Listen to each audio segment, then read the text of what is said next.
Good morning, everybody. We'll welcome you to the September 9th, 2025 meeting of the Calvert County Board of Commissioners. At this time, I'd like to ask Pastor Hancock if he would come forward and give us an invocation, please. Earlier this summer, my 83-year-old friend looked out his window and saw his 86-year-old neighbor cutting bushes down. He went down to get a saw to help remove the stumps. While doing so, Mr. George had a fatal heart attack and lost his life there in his neighbor's yard. I'm so thankful to live in a county where neighbors still help neighbors, even if it costs life itself. Let's pray. Father God, we thank you today for the gift of life and the joy of this day. Father, we're thankful to live in a wonderful county with amazing people, willing to serve one another, to help one another. And even today, Lord, it's just a reminder of people helping people, serving others. And so, Lord, today we ask that you bless our county commissioners. Lord, thank you for their service and their sacrifice. We ask that you give them wisdom. Lord, we pray for our schools and our students and our teachers. Lord, we ask that you would bless and protect our first responders. And Lord, I pray today that we would look for opportunities to serve others so that they might be fulfilled and loved and know that they are valuable and important. We give you thanks for this day in Jesus' name. Amen. Amen.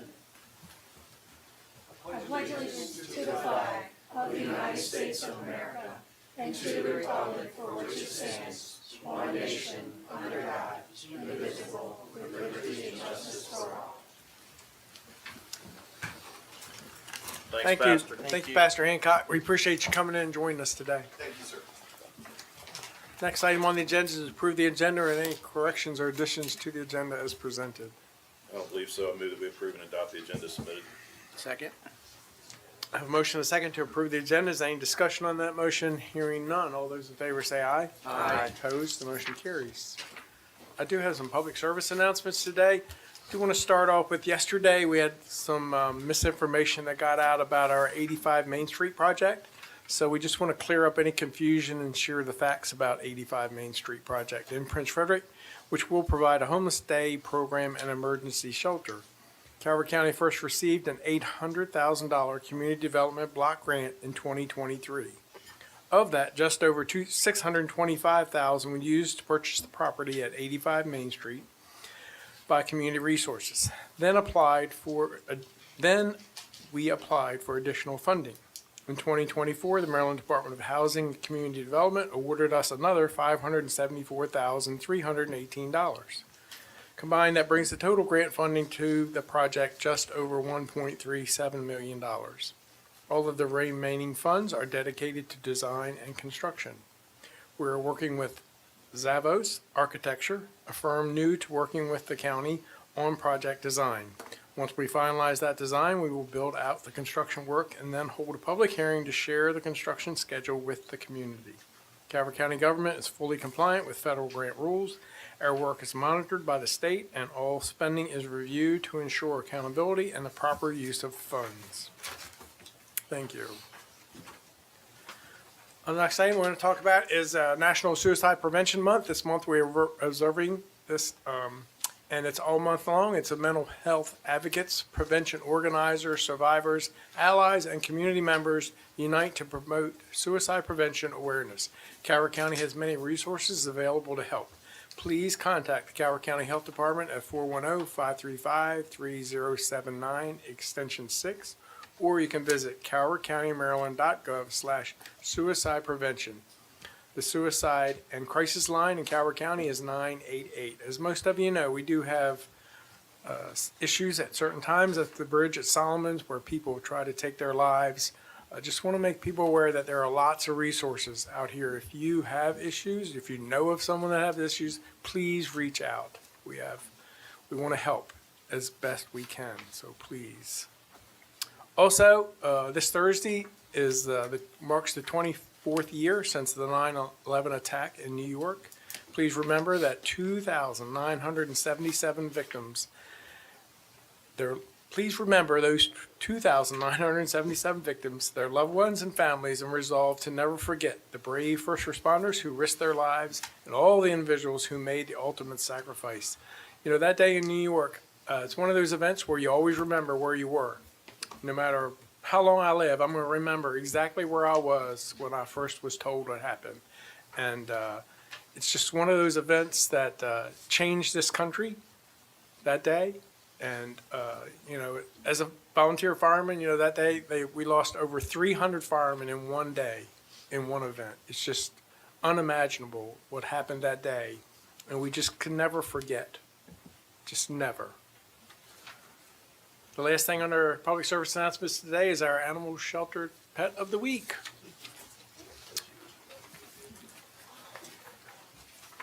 Look at that cutie pie. Good morning. morning. Today I have with me Cheesecake. She has been with us for a little over a week. She came in as a stray. She was picked up by the sheriff's department. We think she might have been abandoned in a house. Oh, Good girl. she's a beauty. How old is she? We have her estimated around 4 months old, so she's still pretty just a young. baby. She's still Look at learning. her. Yeah, she's a very sweet girl. She already knows sit and shake. She is so cute. Yeah, she's doing really well. We think she would get along with other animals with slow and proper introductions. She's really unique. She has one blue eye, one brown I know. eye. I'm looking at that. Yeah. Yeah. She is gorgeous. Yeah, she's a good girl. How long have you had her? How long? What? How long have you had her at the shelter? A little over a week. She's Just been a with week? us. Oh Yep. wow. Yeah. She Just- seems good with you for just that short period of time. Doesn't seem freaked out or anything. No, she's been doing really well.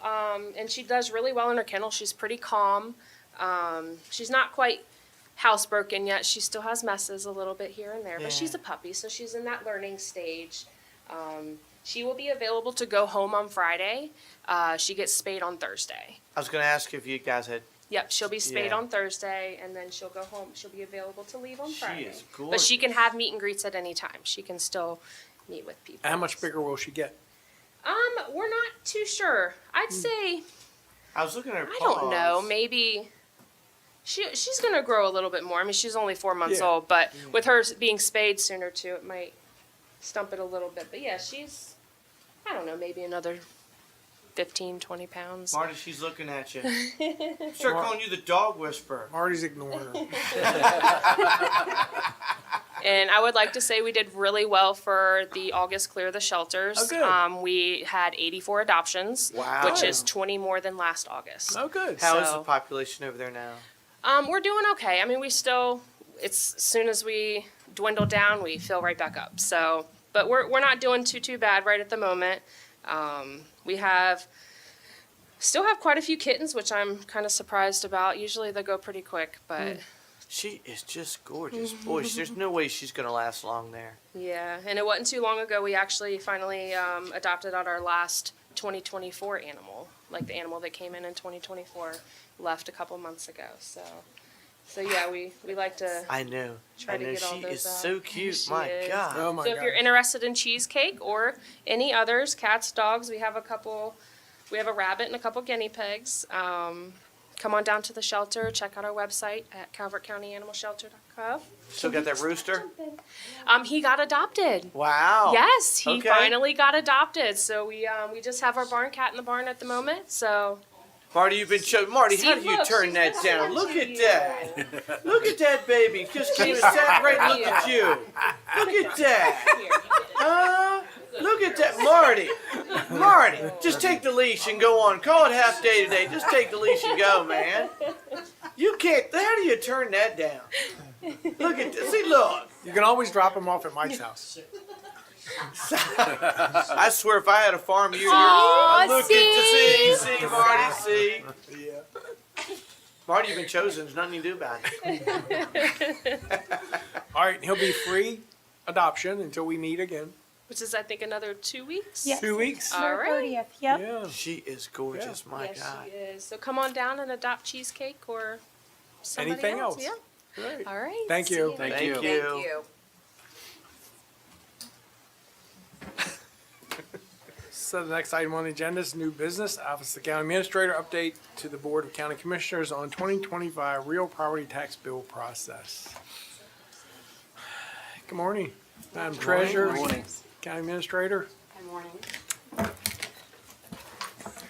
Good morning, Commissioners. We are thrilled to let you all know that all of the property tax bills have been mailed. I'm not thrilled. I got 2 of them. Well, that means you have 2 properties. Yeah. I'm not sure how much it was. But That is a huge undertaking for the county. There are 41,000 bills that went out.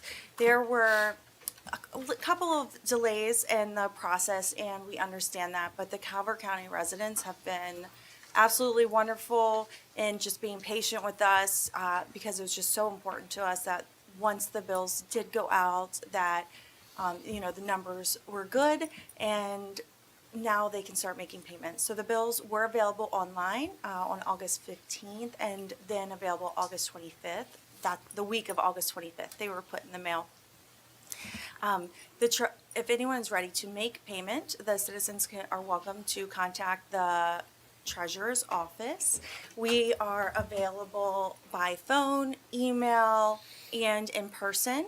So you can pay your bill online as well, or drop it in the Dropbox. So there's lots of ways to get that done, and just really committed to making sure that we're continuing the customer service that Calvert County is known for. Okay.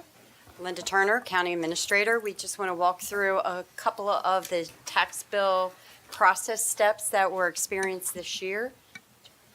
Thank you. So as Treasurer Dolina mentioned, there were approximately 41,000 property tax bills that are issued each year. Our county staff team works very diligently to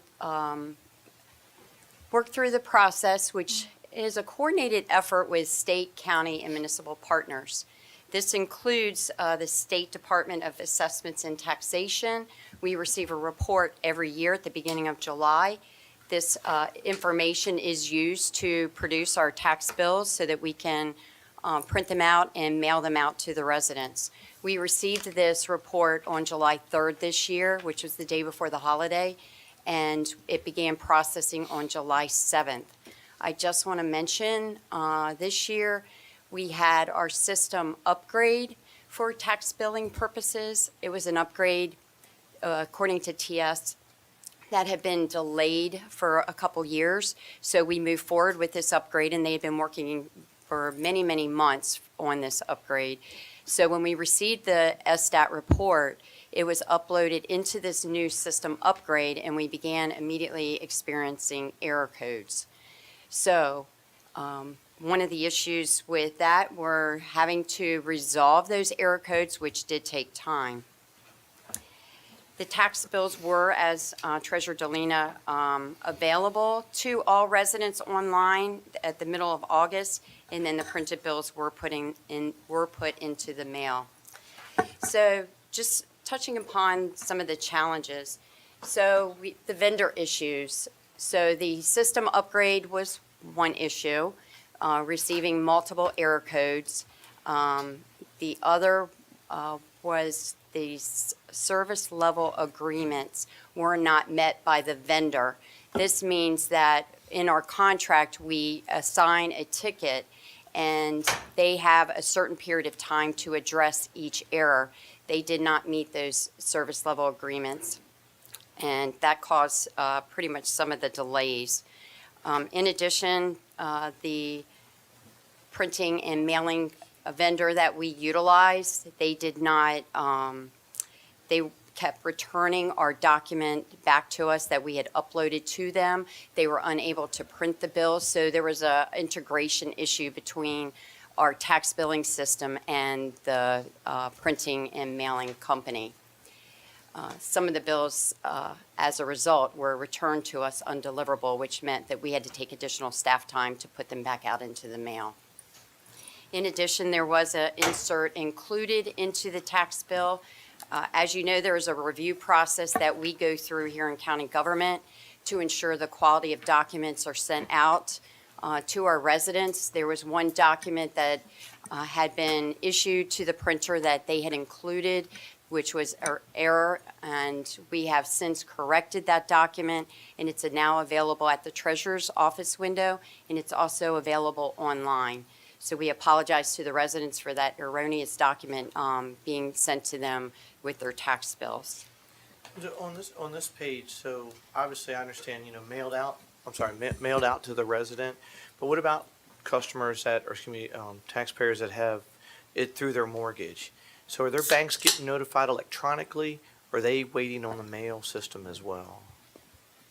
Mortgage lenders, I've been the treasurer for about a month, so. I know, I'm sorry. So if I'm wrong, please, Ms. Turner, step in.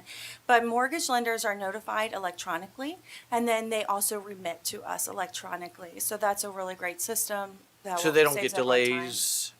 They still fire on schedule because of being electronic? That's correct. So as soon as the information was available online, August 13th, sorry, I said the wrong date earlier, but on August 13th, that's around when we could have began notifying the vendors.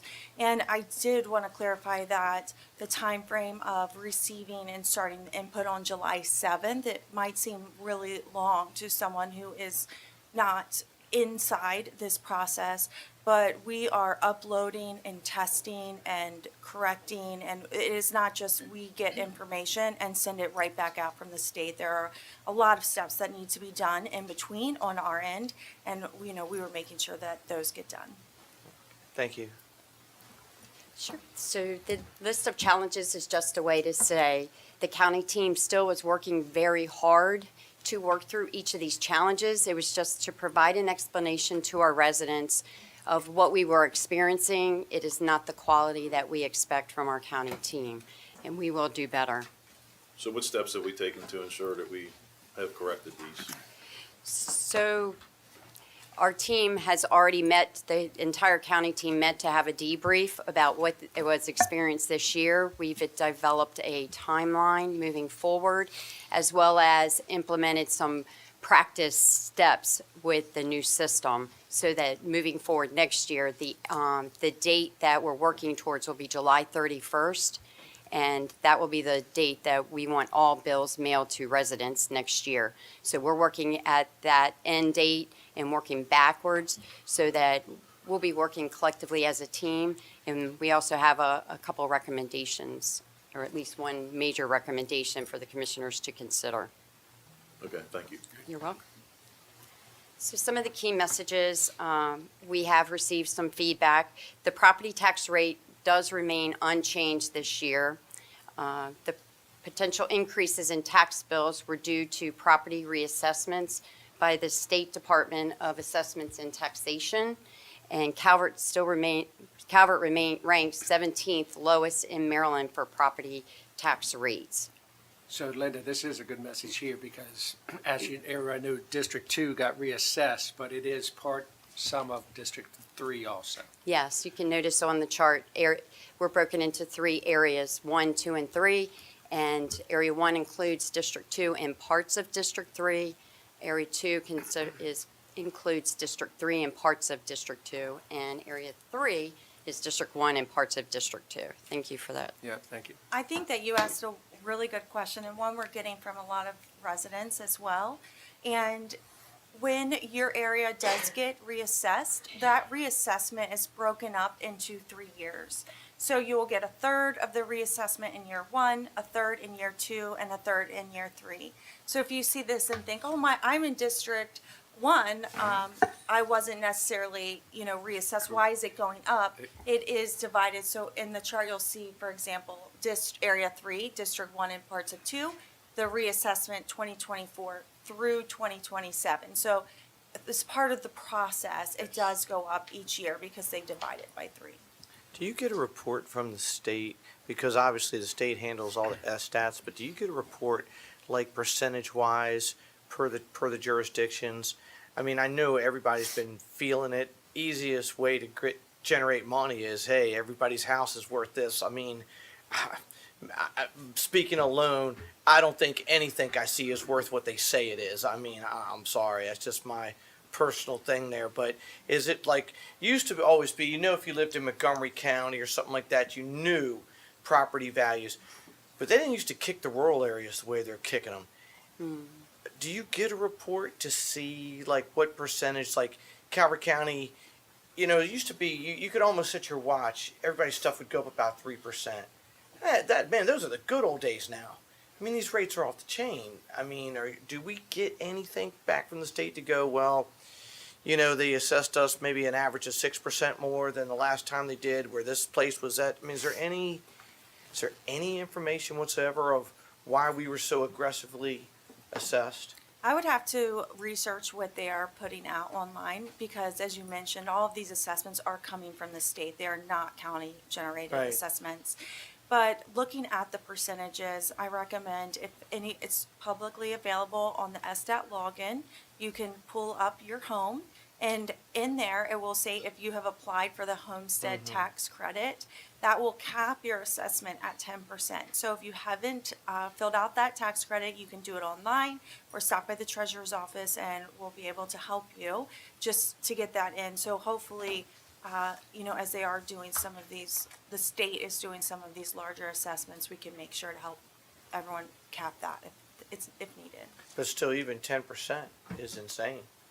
I mean, you know what I mean? It's, but I like I said, I just didn't know, you knew certain areas. You knew if you were in Annapolis or something like that. But boy, here lately, it just seems that, these assessments are crazy. Can they deny you if you're assessed over 10%, or does that law protect you to lock you in at no more than 10%? They have to apply for the credit and Right. get it associated with their account, and then it will no more than 10% So, will be okay, so locked if in. you challenge it, so to speak, that say, hey, okay, I was assessed at 12%, 13%, this is my primary resident, I want to employ the homestead credit, they have to max you 10%, no more than that. Correct, and please come to us if that happened, because it shouldn't have even gone out over 10% if the homestead tax credit was in place on your property. And there's an assessment appeal process, correct? Yes, And there what is. What is that? So I've actually been through it personally. When I first moved to Calvert County, the housing prices in 2010 were going down after the boom, right, in the early 2000s. So if you have purchased your home and you have proof, because the assessment should be whatever your home is worth on the open market. So if you can prove that your home has a different value, a lower value than what the state has assessed you out than the open market, then you can go through the appeals process. It's easiest when buying your new home, because at that point, your purchase was done on an open market, and so you can do that then. So what if you have an older house? I hate to do this to you, but people are asking now that their tax bills No, went this out, is so- great, yeah. So I don't want to give incorrect information, but you basically do have to prove that their market value is incorrect. So it would be probably an appraisal would take care of Do it. comps count? I'm sorry? Do comps count? Can Comps? you use comps? Comps. Comparables. I was like, what do police officers say? Yes. Comparables, so like if you said, hey, the 3 houses next door to me, we all live in a split foyer on the street, but you know what I mean? And we just saw, so could they use data like that? Because they can source that right off the website. Yeah, without going through an official appraisal, yes. Okay, And what's sorry. the time for that? Is there a specific time you have to do that, or you can do that anytime throughout the year for an appeal? There is a window after which, so the assessments are triannual, so when you get your notice from SDAT, there is a window of time, I don't know the exact window of time, I can look it up while we talk, but there's a window of time after you get that state notice in which you can do your appeal. And so some of the housing cost of that, you're talking about it going up, it's probably market, as our treasurer was saying, it's due to the market. So you've got a lower supply of housing out there. You've got these high interest rates, so people aren't getting out of they're locked into their lower mortgage and aren't selling. And so you've got this market pressure that's driving up housing cost. And so that's one of the reasons why when you do the comps, you're getting, so when there's something hits the market, it's going at a much higher price, and you're doing that as a comp, then that's why you're getting those higher housing costs.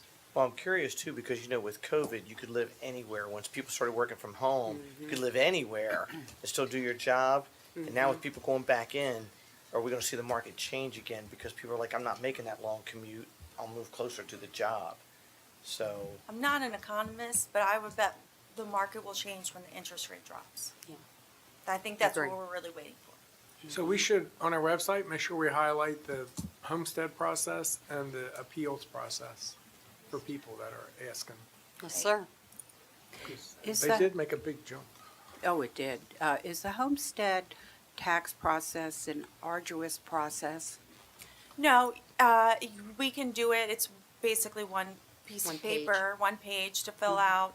Pretty basic information. You know, you're confirming that you are the owner, that you live in that as a primary residence. So if you're renting your home, you wouldn't apply. And then you can mail it out, or you can do it online through the Maryland website. So you can do it there and submit it and get it moving that way as well. But it's a one-pager.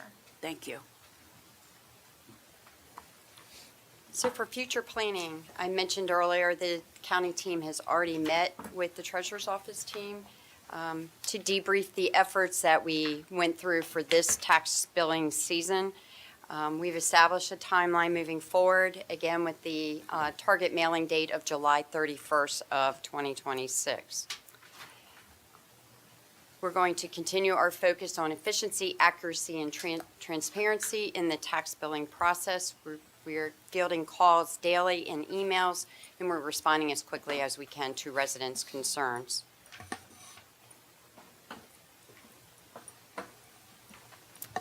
So we want to conclude with, we really regret the delay in the attachment error in the recent mailings. This is not up to our standards, and we will strive to do much better next year. We do have a new process that it will be in place, and we're working towards that process to prevent future issues. As Treasurer Dolina mentioned, there are 2 tablets at the window in the treasurer's office so that residents may come in and pay their bills online, and treasurer's staff will be able to assist them with making their credit card payment at the window. If you have not received your bill or need a copy, please contact the treasurer's office. The number is listed here, 410-535-1600, extension 2630, and they will provide a copy of the bill and mail it to you, or you can come to the window and they'll provide it to you directly.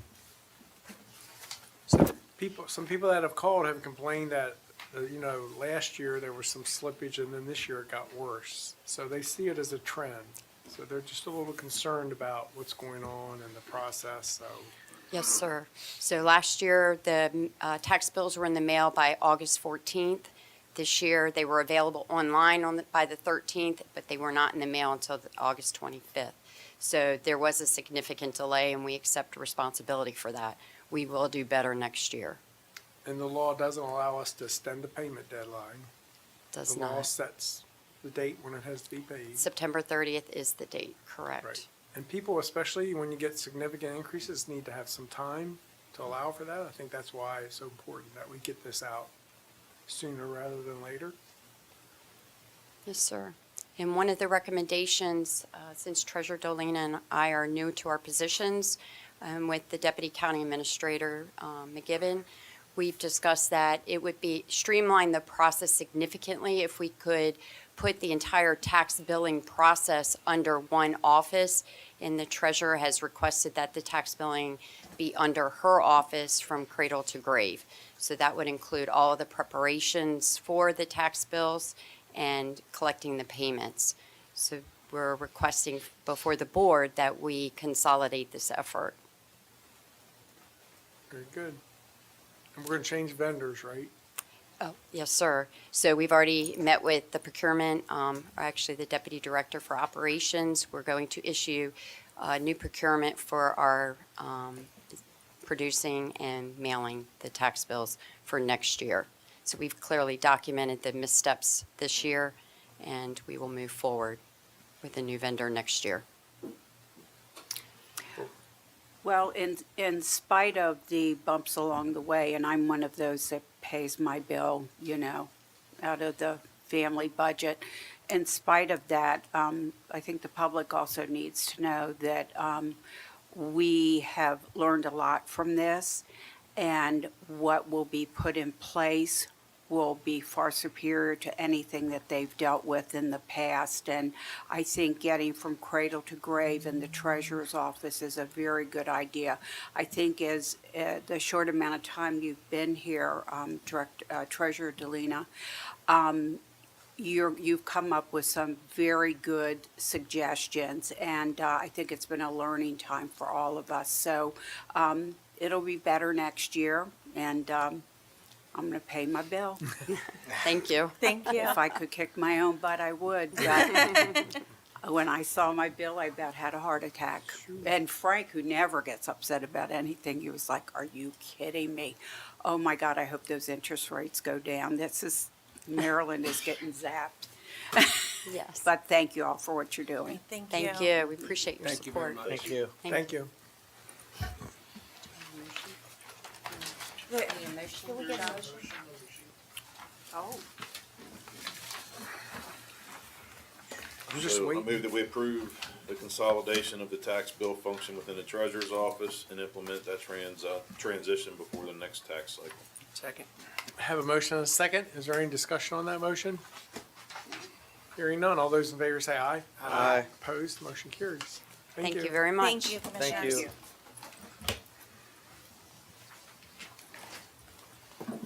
Next item on the agenda is proclamations. We have two today. First is the National Preparedness Month. Commissioner Ireland.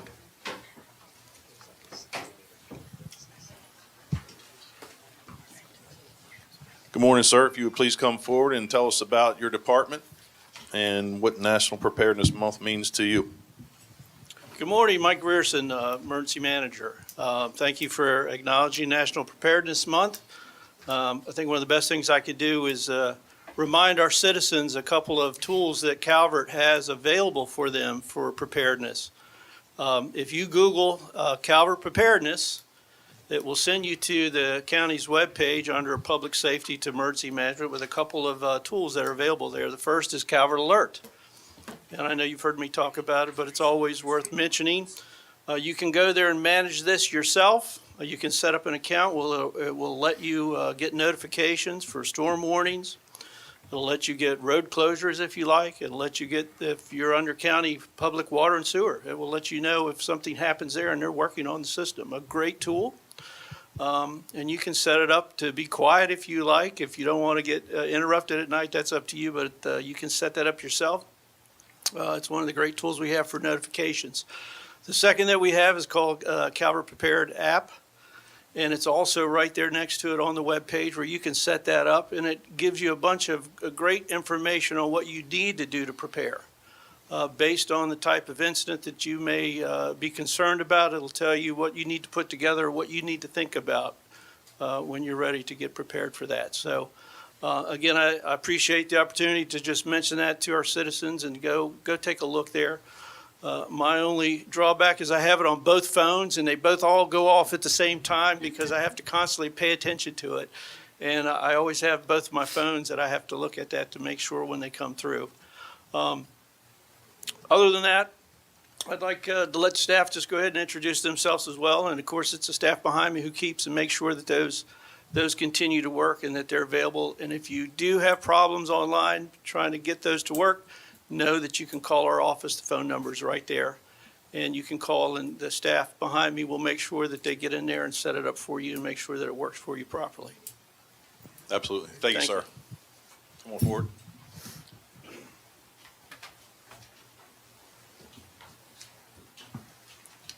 Good morning, Commissioners. Tony Hughes, Exercise Planner with Emergency Management.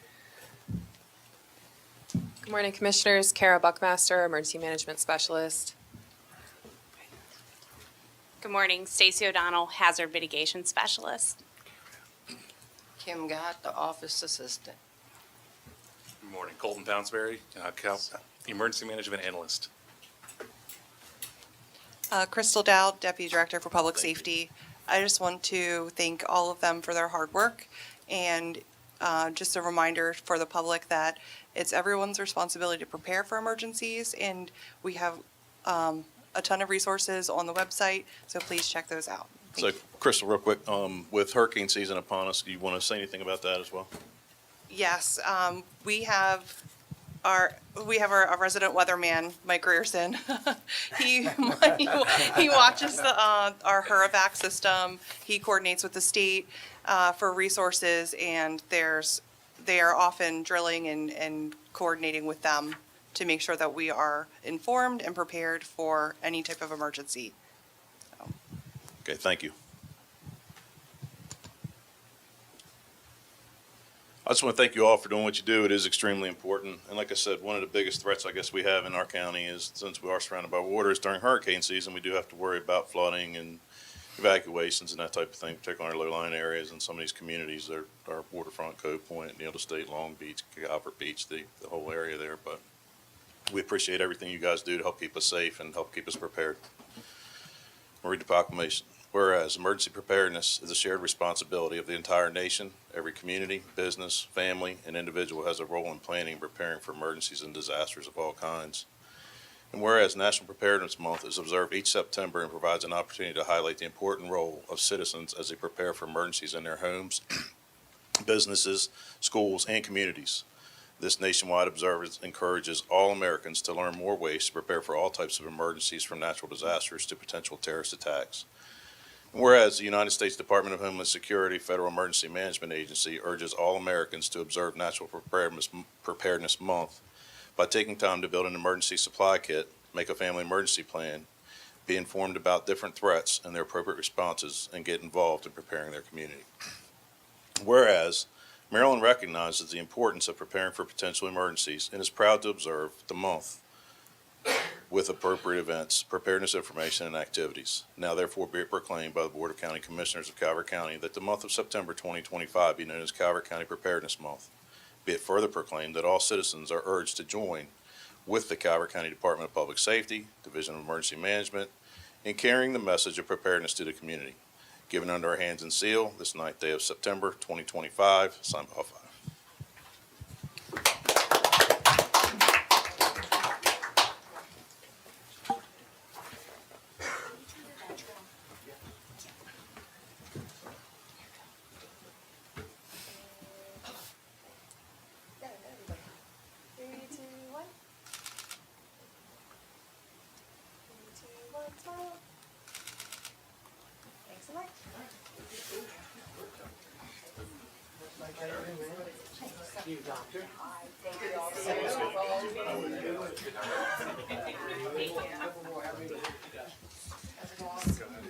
I guess he feels very safe.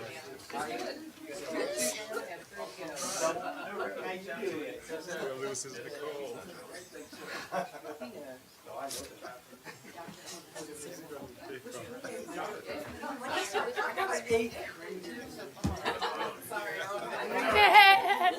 Thank you, Carol. Have a good day.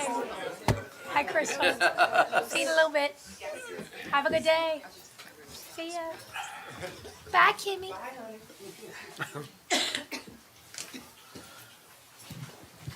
The next proclamation that we have is for Constitution Week. Commissioner Grasso. Can Linda Springfield come up to the microphone, please? Okay. Introduce yourself. Tell us a little bit about Constitution Week. I'm Kathleen Miller. I'm Perfect. Linda is with me, and Marie McConnell. Okay. The Daughters of the American Revolution are dedicated to promoting historic preservation, education, and People online and they're not going to be able to hear you. There we go. Okay. Come up a little bit closer. Here we go. all right. Thank you. The Daughters of the American Revolution are dedicated to promoting historic preservation, education, and patriotism.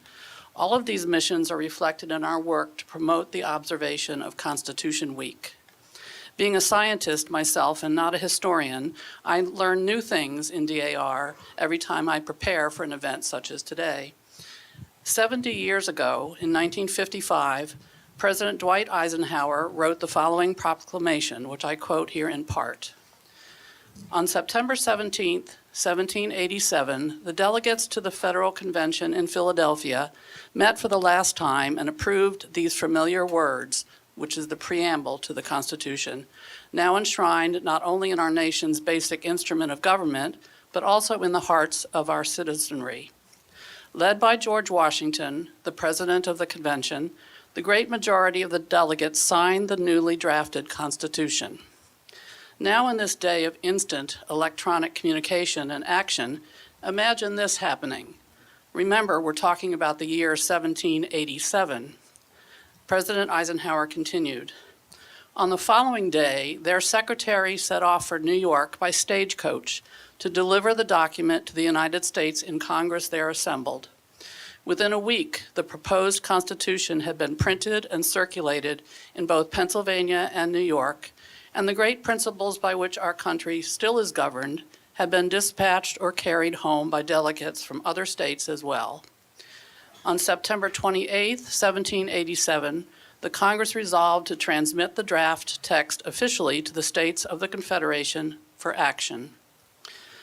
President Eisenhower designated as Constitution Week the period beginning September 17, 1955, and ending September 23, 1955, and invited the people of the United States to observe that week with appropriate ceremonies in their schools and churches and in other suitable places.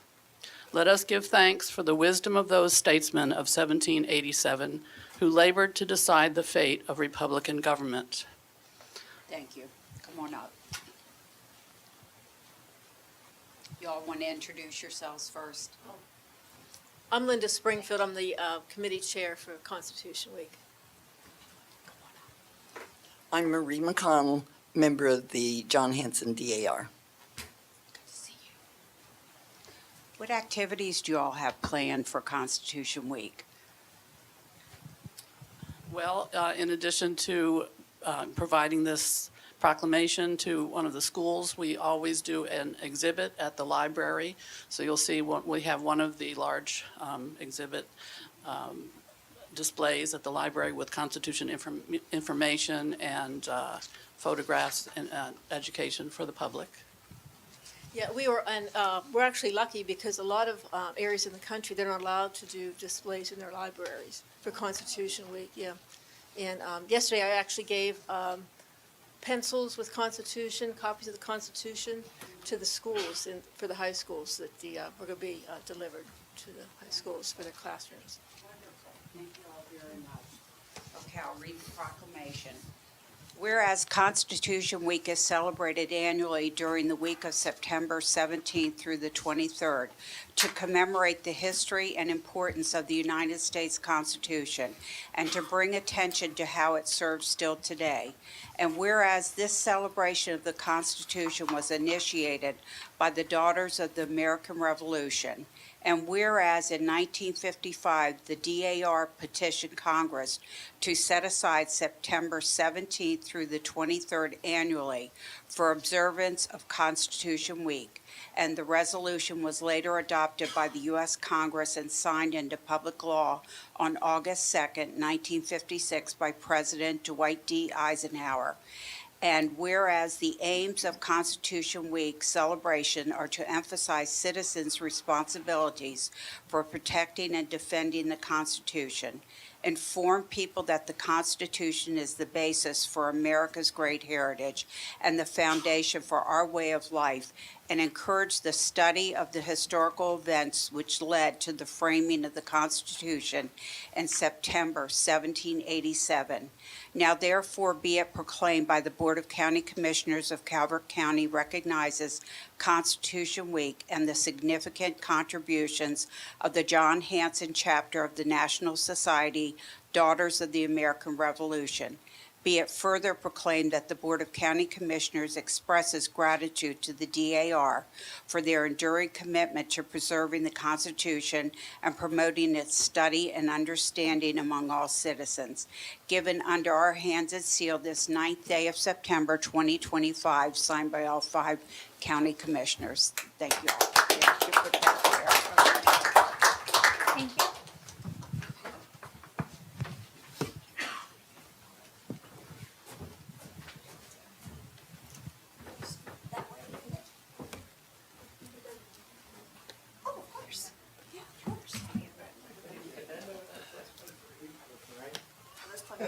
Squish. And then I'm going to step to your left, please. Let's go. 3, 2, 1. Smile. And it went on the phone too.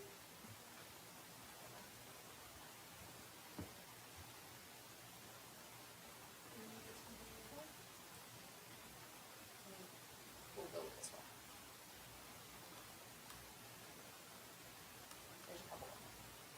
Thank you. Thank you.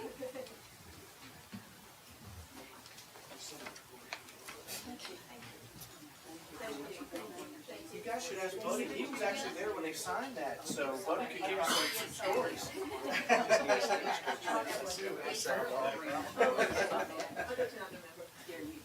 Thank you, thank you. You could have Buddy as like a speaker, you know, and he could say, you know, that day was. I'm not that old. Thank you. Thank you. Here we go. There's one other thing I would like to let you all know about. Does everyone know what the Capital Region Honor Flight is? Okay, well, the Capital Region Honor Flight is going to depart and arrive in Calvert County this year. And you all are invited to their welcome home, which occurs when the bus will come back to Calvert County. They'll stop and have dinner, and then they'll come to Huntingtown High School for their welcome home. And that's September 27th. Please arrive between 6:30 and 7:15.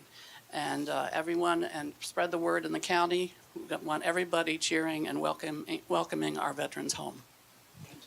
Very good. And I might add, I've been to, I think, 3 of them. And in the past, they've been at Dunkirk Park, and they're going to be at Huntingtown High School this year.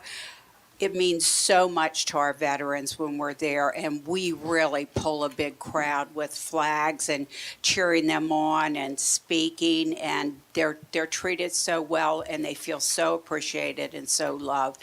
It's a great experience for your children to see what these men and women have done for this country. So I as well encourage everyone to attend. Thank you so much for mentioning that. Okay. Thank you so much. Thank you. Thank you.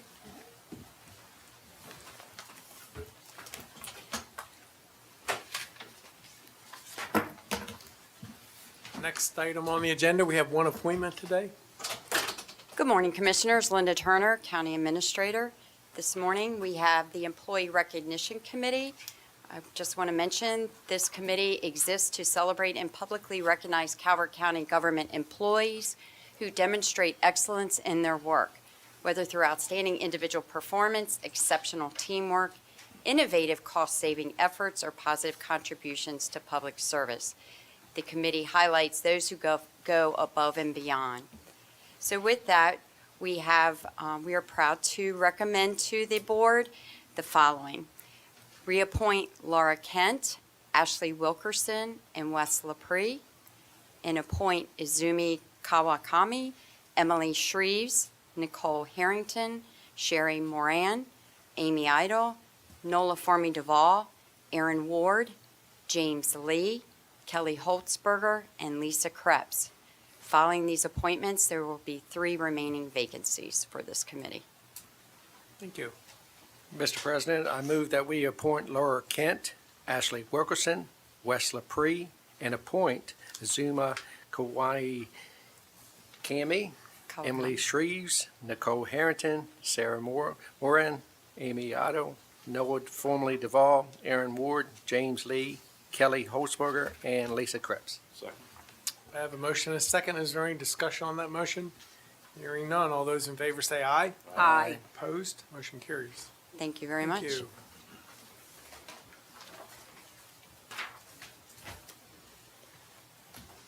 Next item on the agenda today is consent. There are 5 items under consent. Item 1, Department of Planning and Zoning, 2025 high tide flood mitigation plan update. Item 2, Department of Public Safety, grant application for the Maryland 911 Board funding request for Association of Public Safety Communications Officials Communications Training Officer Training. Item 3, Department of Public Safety, grant application for the Maryland 911 Board funding request for Association of Public Safety Communications Officials Illuminations Training. Item 4, Department of Community Resources, memorandum of understanding with Older Adults Technology Services.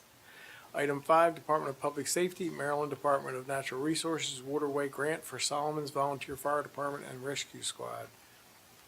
Is there any objection to those items listed under consent today? No, sir. Mr. President, I move that we adopt and approve the consent agenda items. Second. I have a motion and a second that we adopt those items under consent today. Is there any discussion on that motion?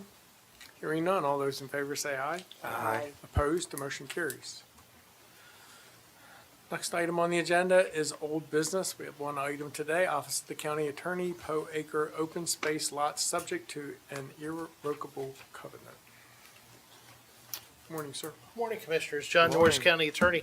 For background, the Property Owners Association of Chesapeake Ranch Estates, commonly known as Poe Acre, owns certain lots within the Chesapeake Ranch Estates and has imposed irrevocable covenants upon certain lots, 600 of them in number, to receive a property tax credit. The irrevocable covenant requires the lots remain open space.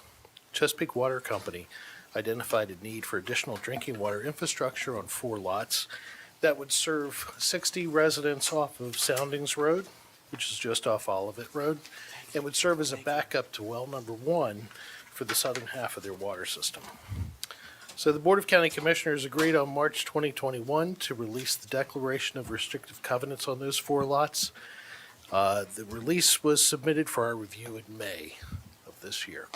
The release that was submitted does not include the reserve parcel. It includes 3 of the 4 pieces.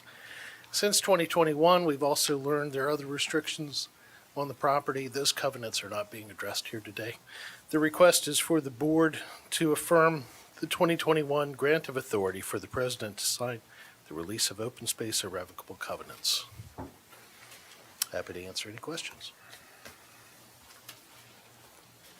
I don't see any. Mr. President, I move that we affirm the 2021 grant and authority for the president to sign and release of open space irrevocable covenant. Have a motion and a second. Any discussion on that motion? Hearing none. All those in favor say aye. Aye. Opposed? Motion carries. Thank you very much. Mr. County Thank Attorney. Thank you. Next item on the agenda today is presentation. Our first one is Department of Community Resources 2025, One Maryland, One Book. Good morning.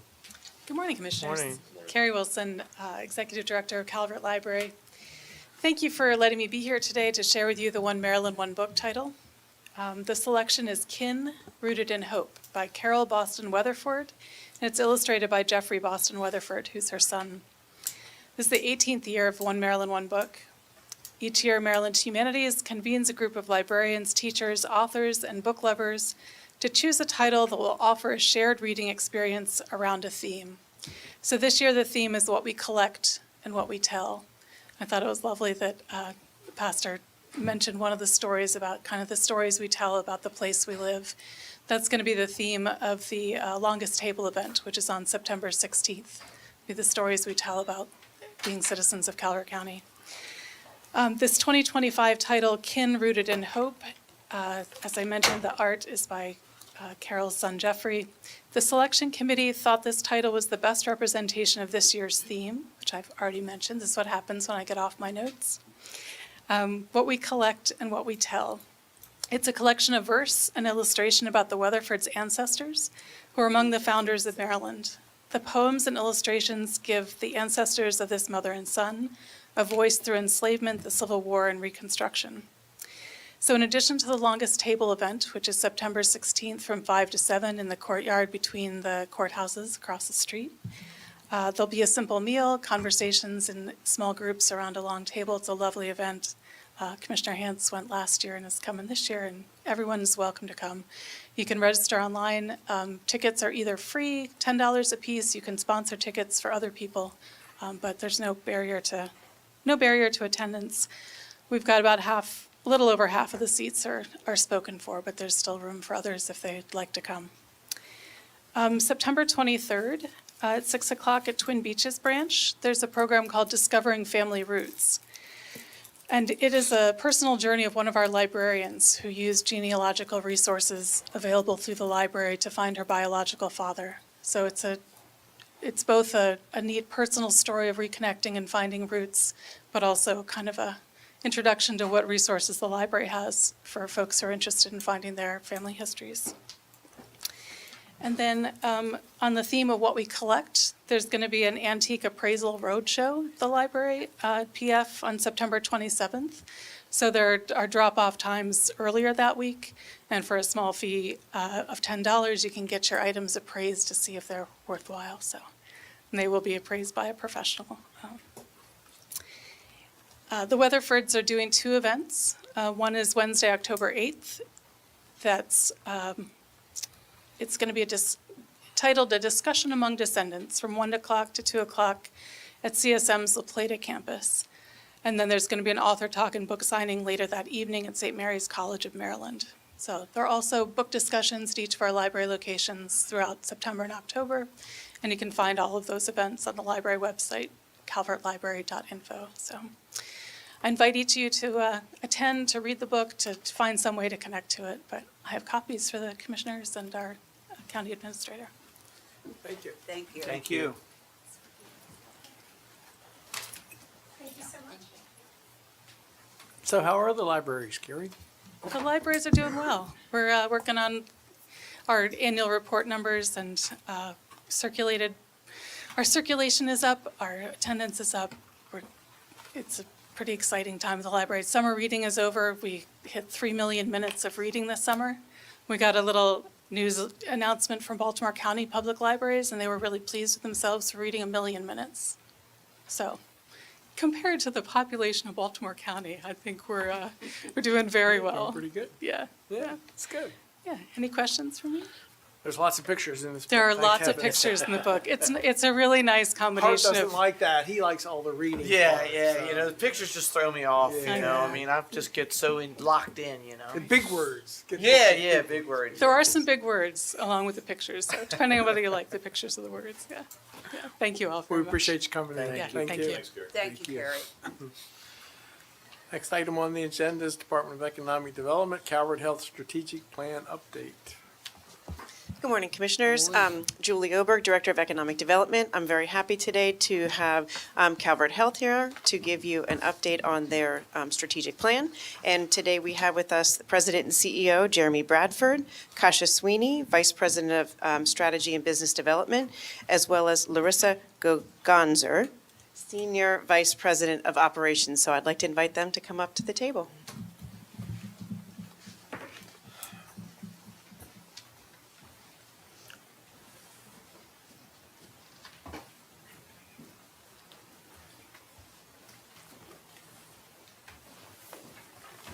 Good morning. Good morning. Good morning. Good morning. How's everybody doing this morning? So far, Well, so good. good. How you guys been? Yeah, great. Thank you for having us. Would you like us first to go ahead and get started? Absolutely. All right, I'll kick us off and then I'll turn it over to the team. Thank you again for having us this morning. We have a lot of great information to share with you all and a lot of wonderful updates.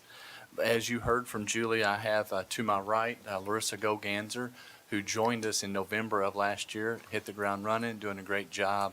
One thing that I would point out from a Senior VP of Ops standpoint that Larissa brings to the table is a clinical background. And as you'll hear today, we've really advanced a lot of our work around the clinical aspects of our organization, which is very, very important to the community as well as to us as leaders. Also, I have to my left Kasha, who, as all of you all know, have been with our organization well over 25 years, or over 20 years, about 25 years. 25 months. So, I'm only like 12. Yeah, I know. So Kasha, Well, yeah, they're just wonderful. that's right. And I think Kasha's almost worn almost every hat in the organization. She's done a wonderful job and continues to lead our strategy and our business development work. So with that, I wanted to point out just a couple items, if you will, to kind of kick us off. There we go. So I want to start with the outcomes piece. And as we look at our strategic plan that we sought out a little over 2 years ago, we wanted to make sure that at the top of our strategic plan was quality and patient safety. And I'm pleased to share with you a number of recognitions that we received to date just recently. We were named one of the top 100 hospitals in the country, listed by Forbes. We received our national accreditation with our metabolic and bariatric surgery program, which is absolutely a wonderful accomplishment by our team. We earned for the first time Great Places to Work at the first attempt, and not only earned it, but we exceeded all the standards there. Also, Health Grades awarded Calvert Health Outstanding Patient Experience, placing us among the top 15% in the country for our outcomes. Top 15%. I just wanted to reemphasize that. Also, we earned the American Heart Association's highest honor for outstanding stroke care for 13 straight years. So those patients coming to us into our emergency department for the stroke care can rest assured that they're getting quality care, and we received this certification for the past 13 years. And we were recently named one of Becker's top places to work in healthcare for the second year in a row. One thing that I really wanted to stress to you today, and not that this is more important than any of the other accolades, however, I think it's important to know in our strategic plan, our goal was to achieve 5-star rating with Centers for Medicare and Medicaid. This is the top recognition, the top honor any health system can achieve. So we were currently at a 4-star with CMS and set the pursuit of achieving 5-star, and we recently achieved that in our organization. Also, we want to achieve A with Leapfrog. That's the other rating agency that's out there, and we currently sit at a B. So what does this mean, and how do we compare to the nation? So as I pointed out, this is the highest ranking with Centers for Medicare and Medicaid, and they set the governance, if you will, for health systems across the country. In 2025, nearly 2,900 hospitals were evaluated, and only 291 received 5 stars, putting us among the other 290 hospitals at the top 10% in the country for outcomes. And whether you like it or not, they rank you because you submit your data to the government, and then they rank you from a 1-star, which is the lowest, to the 5-star, which is the highest.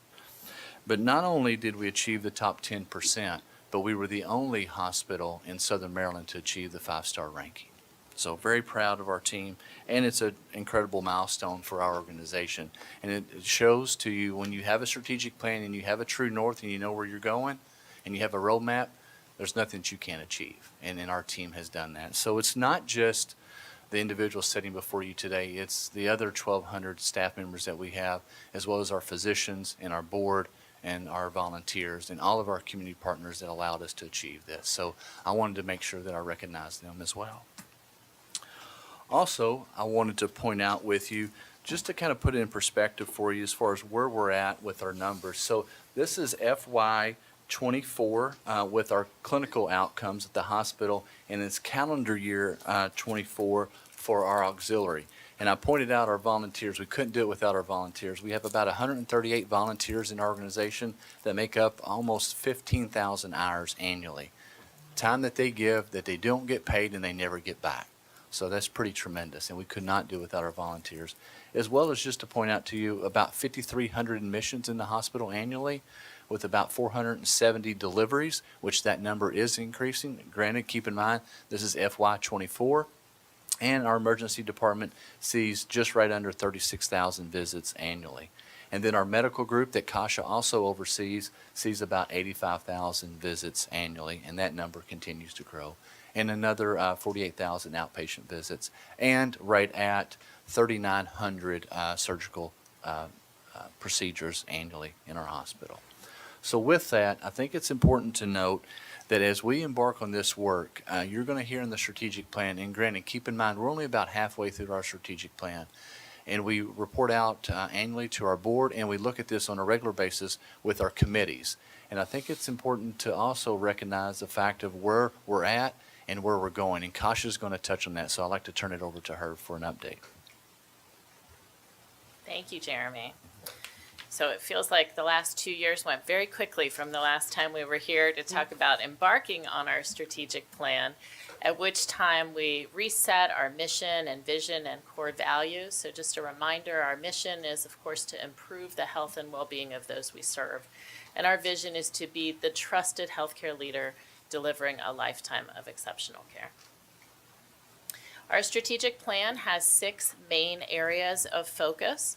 Those are culture and competence, primary care, outpatient services, clinical service lines, which include cancer, women's health, digestive disease and weight management, and orthopedics and sports medicine, community hospital care, and community partnerships. And we'll talk a little more about each of these and what our goals are and what we've been able to achieve so far.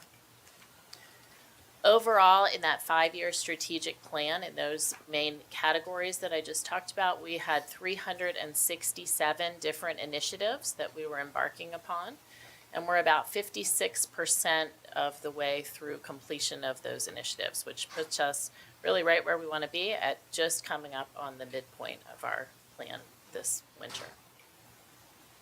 So culture and competence is really the way we're defining the foundational elements that help us be successful in our delivery of care. So Jeremy mentioned our quality focus, our focus on workforce, our focus on financial performance and efficiency, making sure that we have a sustainable model that will help us deliver great care into the future. Picture is actually of our executive team. We just did this morning before we came here. One of the big initiatives we put in place, which is a best practice in healthcare over the last few years, was daily huddles. So every department in the hospital every morning is huddling and talking about what's happening in that unit, talking about safety issues, quality, reviewing metrics on our performance. That gets rolled up to a 9 a.m. health system-wide huddle that everyone participates in. And every Tuesday morning, our executive team meets at our huddle board, and we review the metrics and the performance across the health system. So we believe that structure is part of what's key to making sure that we continue to deliver on our promises. Jeremy mentioned our 5-star rating, which was a great achievement early in our strategic plan, and we'll be keeping our eye on the ball there. Also our Great Place to Work certification, a laser focus on these safety issues, as well as performance improvement work. So I'm sure you're aware that there are a lot of policy changes happening in the state of Maryland and at the federal level that we're paying close attention to make sure that we're anticipating the needs of our community and how we deliver care, and also thinking about how we continue to strengthen our financial performance to prepare for those changes in the future. We've also been working hard on our brand standards. So one of our big goals was to make sure that any place that you entered that was Calvert Health, it had a look and feel of Calvert Health. So that won't happen overnight, but you'll see some pictures as we move through the presentation of how we are implementing environmental brand standards as well as standards for customer service and how we deliver care. In primary care, we know Calvert County can be a tough place to recruit physicians, and we've long been a medically underserved area. We did a community needs assessment, probably like 2019 was the last one, and I think at that time we needed about 17 primary care providers to meet the demand in our community. We're committed through this strategic planning process to bring in at least 5 net new primary care doctors, and to supplement that with additional nurse practitioners and PAs to help expand the workforce. So we've been fortunate just in the last 2 years to be able to recruit 6 additional new primary care providers, 3 of whom are physicians. So Michelle Folsom, who has been in our county for a long time and returned to Calvert Health to help us lead this work, Dr. Ala Ahmed and Dr. Thierry DeMars, who just started this summer, one in Prince Frederick and one in Solomons, and then 3 new nurse practitioners. So we're continuing to keep our focus on bringing in top talent to our community so everyone has access to care. In addition to bringing in talent, we have to have a place for them to work. So we've also been working on space planning, and we just opened a new 2nd floor suite for primary care in Prince Frederick so that we could continue to grow in that area. Our long-term goal is to get all of our primary care providers in one space in Prince Frederick, but we'll be operating out of 2 suites for a short period of time. We also moved our specialists in Solomons from primary care on the 2nd floor down to a specialist space on the 1st floor that'll allow us to add more specialists in the southern end of the county, as well as expand our primary care office. And we submitted a recent bond grant application for support in some of that work, including some renovation and expansions of our Twin Beaches Community Health Center, which is a growing area where we can benefit from being able to add additional providers. For outpatient services, this is also thinking about our geography and where we're located and how patients and community members can access us. We did work with our urgent care partner, Patriot, who we have a joint venture with, to acquire an additional urgent care site in California, Maryland. So we have a little bit of a footprint just across the bridge, and that can also help serve many Calvert County residents who travel into St. Mary's for work. We expanded our weight management program with growth in our site in Prince Frederick, as well as a new site in Waldorf. We've been working with a strategic partner, Healogics, to grow and expand our outpatient wound care services on the hospital campus. And then we have made a lot of changes to our outpatient rehab program to allow continued access and growth there as well. So all these facilities, somebody can walk in there, be treated, and you have all that data back at the hospital.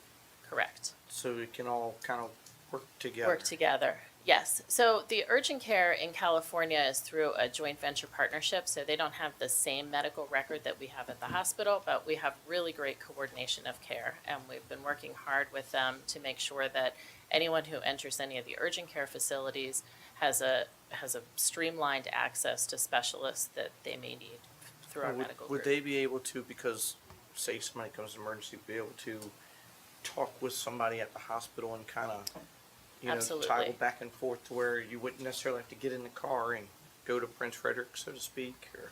Yeah, our goal, and Jeremy and Larissa, you can certainly comment, but our goal is to serve patients in the place where they need to be served. Yeah, it's kind So- of like, I guess that's like an extension of the hospital, so to speak. Correct. So our goal, both with urgent care services and with primary care, is that people have access to lower levels of care without having to come to the emergency department. So to the degree that we can serve patients well outside of the hospital, that's important for cost of care and for patient care delivery. I would just take it, one additional comment is, for instance, primary care. If someone comes into the urgent care center, then they establish one of our primary care physicians. Our primary care physicians can reach out to the provider at the urgent care centers to make sure that they're conducting that continuity of care. Same thing with if they're seeing trends, because just because someone's established a primary care physician, they may have difficulty getting into that provider in a timely manner, and it's easier to go to urgent care. So say there's vaccines and things of that so forth, they can work collaboratively together with one another. And I do know that our primary care lead, Dr. Michelle Folsom, has reached out to the physician leader of patient urgent care to make sure that we're ensuring that continuity of care between all of our locations. It's also come a long way from when I was a little kid. Everybody saw Dr. V in St. Leonard. Yeah. That's right. We're really working hard to establish a strong network of care and to be good partners with one another and good stewards of our community's needs and resources. So the next is clinical service lines. As I mentioned, our four main areas of focus here in this plan are cancer care, digestive disease and weight management, orthopedics and sports medicine, and women's health. So starting out with cancer care, as you know, we have a partnership with Duke. They're actually going to be on site with us a little bit later this week, working with our clinical and administrative teams. One of the big achievements in this last year that has been important to our doctors as long as I've worked at Calvert Health, and this is our first time being able to do it, is to be able to offer clinical trials to patients. For many years, we had a very low rate of patients who were eligible or could have benefited from clinical trials to actually taking advantage of them because it was so cumbersome to get into the city, especially at that point in cancer treatment. So we now have 2 clinical trials that we've opened. The last I looked, we had accrued 14 patients to the first one, and the second one was just beginning to accrue patients. So exciting opportunity, I think, for our community to have that level of resource.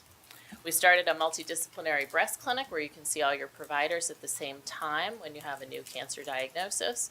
And we've been conducting educational series routinely throughout the year to keep raising the bar for how we deliver cancer care among all providers. So we actually have a breast cancer program that's happening at the College of Maryland this week on Thursday.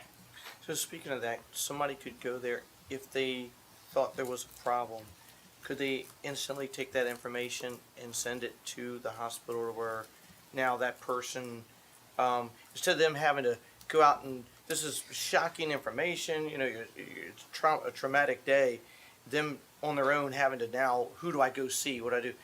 Can that person there start them on the path to who they need to see? Absolutely, and we have dedicated nurse navigators, so part of your visit to, I'll use the breast center for example, would be meeting with the physicians and the providers and then meeting with the nurse navigator. And that nurse navigator is really your link to connecting up any follow-up appointments that you might need to have after That's that. awesome, because that's the thing you don't know what to do. Yeah, You that's know, very I mean, you pray you never encounter anything like that in your life, but then all of a sudden it hits home and now what? Because forget going to work on Monday, I got a problem now. You know what I mean? Everything changes so quick. So that's great that you guys are doing that. Yeah, really trying to make sure that we provide people reassurance at those points, which of course are scary, and if you feel vulnerable and not sure what the next step is. Do you see any one cancer outpacing another? You know, in our community, and I don't have them all memorized, but I would say our goal is to try and develop programs around the top 5 solid tumors that we most frequently see in our community. So breast is definitely one, prostate is one, lung cancer is another, skin cancer is an additional one, and colon cancer. Those are really the top 5. So digestive diseases and weight management, speaking of colon cancer, there's kind of a connection between what we would like to be able to make sure we offer from the cancer perspective, also from the preventive aspects with patients and their families. So in our county and really across the state, we know that obesity and weight management is a challenge for folks. It contributes to many other diseases. So we've been very focused on how we can bring together a multidisciplinary team to serve our community. So we now have 2 sites for digestive disease and weight management, as I mentioned, one here in Prince Frederick and another in Waldorf. In those sites, we have fellowship-trained, minimally invasive bariatric surgeons and robotic surgeons who can work with families and patients who have a surgical path that they need to go down. We also have nurse practitioners who are highly experienced in medical weight management, and we've coupled that with dietitian services and connections with community businesses for fitness and ongoing health improvement. So that's a super exciting new program for us. We were pleased last January to achieve, it's called the MBSA QIP, but basically that's a center of excellence in bariatric surgery and weight management, which is very important because we want to make sure that we're meeting all the standards and the highest level of care here. Orthopedics and sports medicine, this is an area of focus. As you know, we have an aging population. Of course, we also have kids that have sports injuries. And we wanted to make sure that for the future, we're recruiting top orthopedic doctors into our community, especially as some who have been with us for a long time are approaching retirement age. We were fortunate to hire Dr. Uday Patel, who's been in our community for a long time, as our medical leader to help us develop this service line. We opened a new orthopedic center on the hospital campus in Prince Frederick. We have a goal of extending that down to Solomons in our new specialist location down there as well.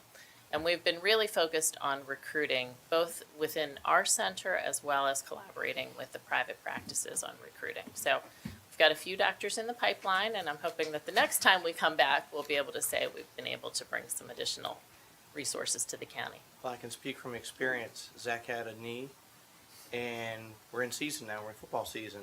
So I'm freaking.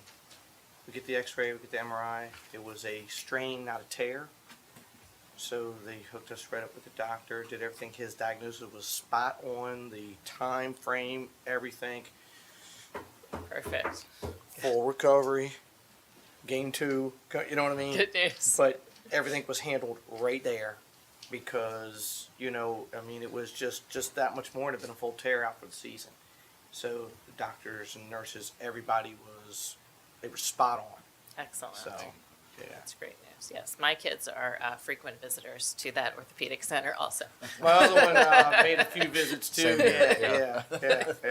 I think we've all had some turns and can all probably appreciate, my parents for knee replacements. So I think we can all appreciate the importance. And we're like, oh no, Everybody's okay. And so it's.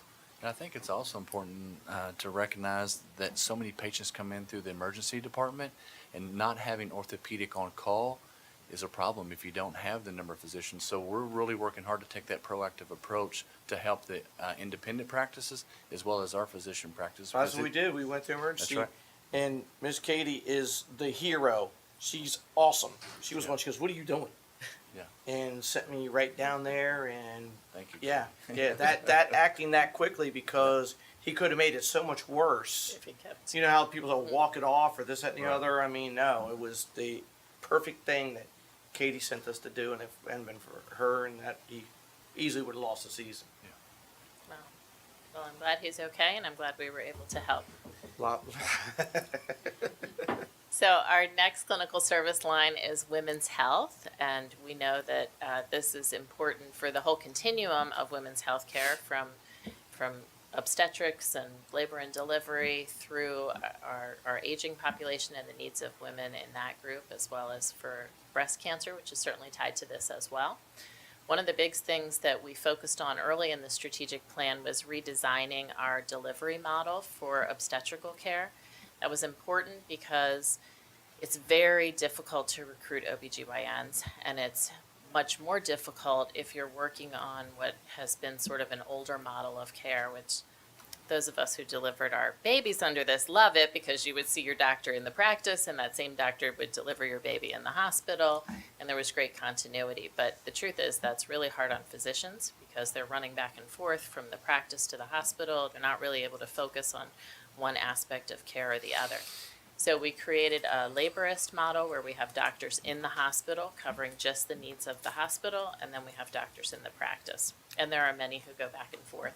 But that's really been helpful as a recruiting tool as we start to try to grow the number of providers that we have available in our community. We also recently, this summer in June, or early July, I guess, opened a new 15,000 square foot women's center on the 3rd floor of our medical office building. It's beautiful. Patients are loving it. We're looking forward to having a grand opening for that, which of course you all will be invited to. And we've also been looking, now that we have more space, to think about how we can bring some additional specialists to our community through partnerships with larger organizations that have more specialized care like maternal fetal medicine. So lots underway there. And then finally, we've designed some renovations and upgrades to our family birth center. And that will be our next big project. I think we're looking at construction kickoff early in the new year, but we're already well underway with planning and allocating space for how we're going to phase this project in. So the ultimate goal is to be able to deliver 1,100 babies in our family birth center, and to be able to serve the women of our community and the surrounding areas really well. We're going to transition from traditional labor rooms to labor and delivery and postpartum rooms, so you can stay in one room ideally for your whole delivery experience. And this is really, for me, kind of the last part of the hospital that hasn't had a significant facelift since we've done so much renovation work over the recent years. So we're excited to get this project underway. In community hospital care, and I'll move us along here a little bit, we started robotics. We've been partnering with Shepherd Pratt for behavioral health and working to expand the number of patients we can keep here in our behavioral health unit. We've been working on an MRI upgrade that should be finished soon. We're not only upgrading the MRI, but moving it to a more ideal location in the hospital. And then we've recently completed many lab upgrades, so in terms of our technology to be able to process lab specimens quickly in the hospital. And then lastly, community partnerships. This is last but not least because we can't do it all by ourselves. So we are really fortunate to have many great organizations in the community, and we've been expanding our efforts to work collaboratively with them for delivery of great care in all different settings. The Community Health Roundtable, the Health Department, the school system, many partners who have come together to think about the most urgent needs of our community and how we can address them together. And these are just an example of a few of the recent projects that have been underway from a community collaboration standpoint. Did I miss anything? No, you did a great job. I think that's it. We're happy to answer any questions. Thank you for listening to all that. It's a lot of work, and it's a lot to tell you about in a short period of time. Well, the hospital's an integral part of the county, so it's very important. So I did want to ask, so the Duke collaboration now has been 2 or 3 years. So what are the benefits you've seen in that time? So I'll just maybe kick us off. Kasha was instrumental in pulling that together.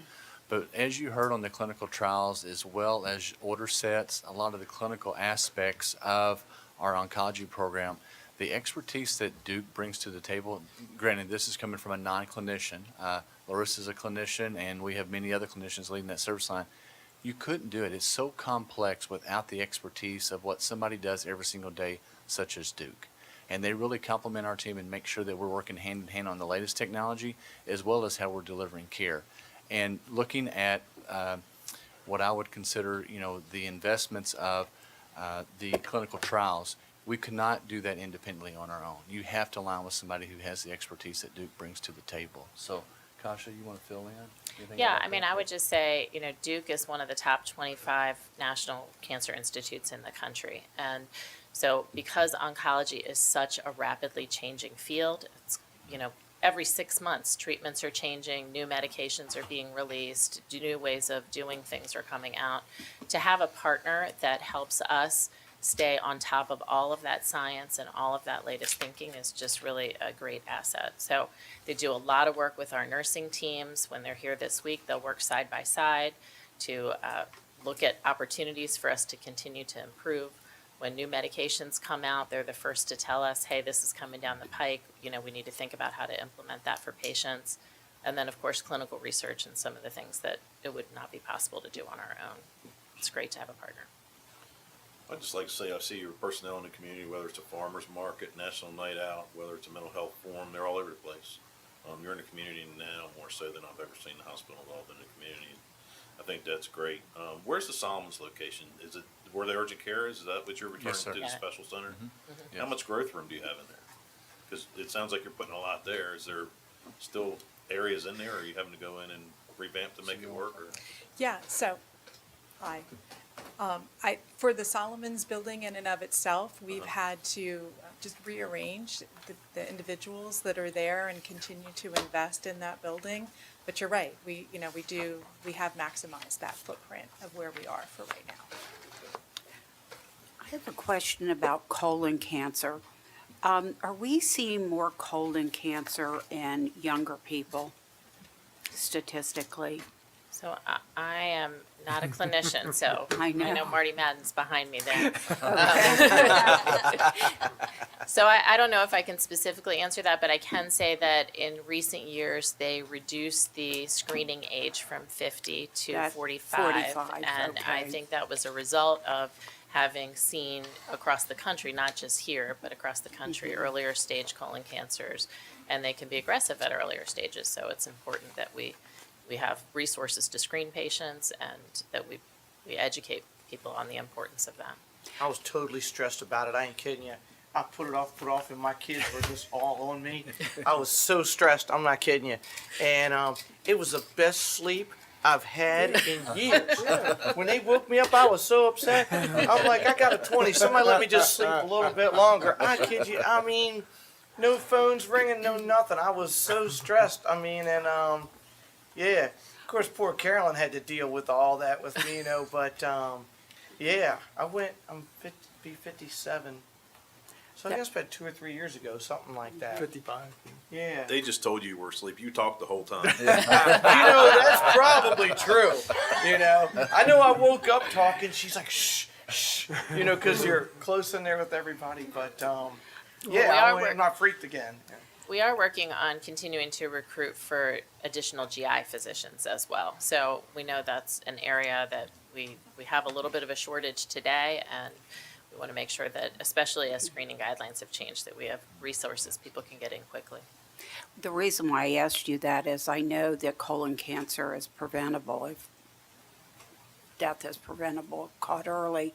I've watched someone die from it, and it's absolutely horrible.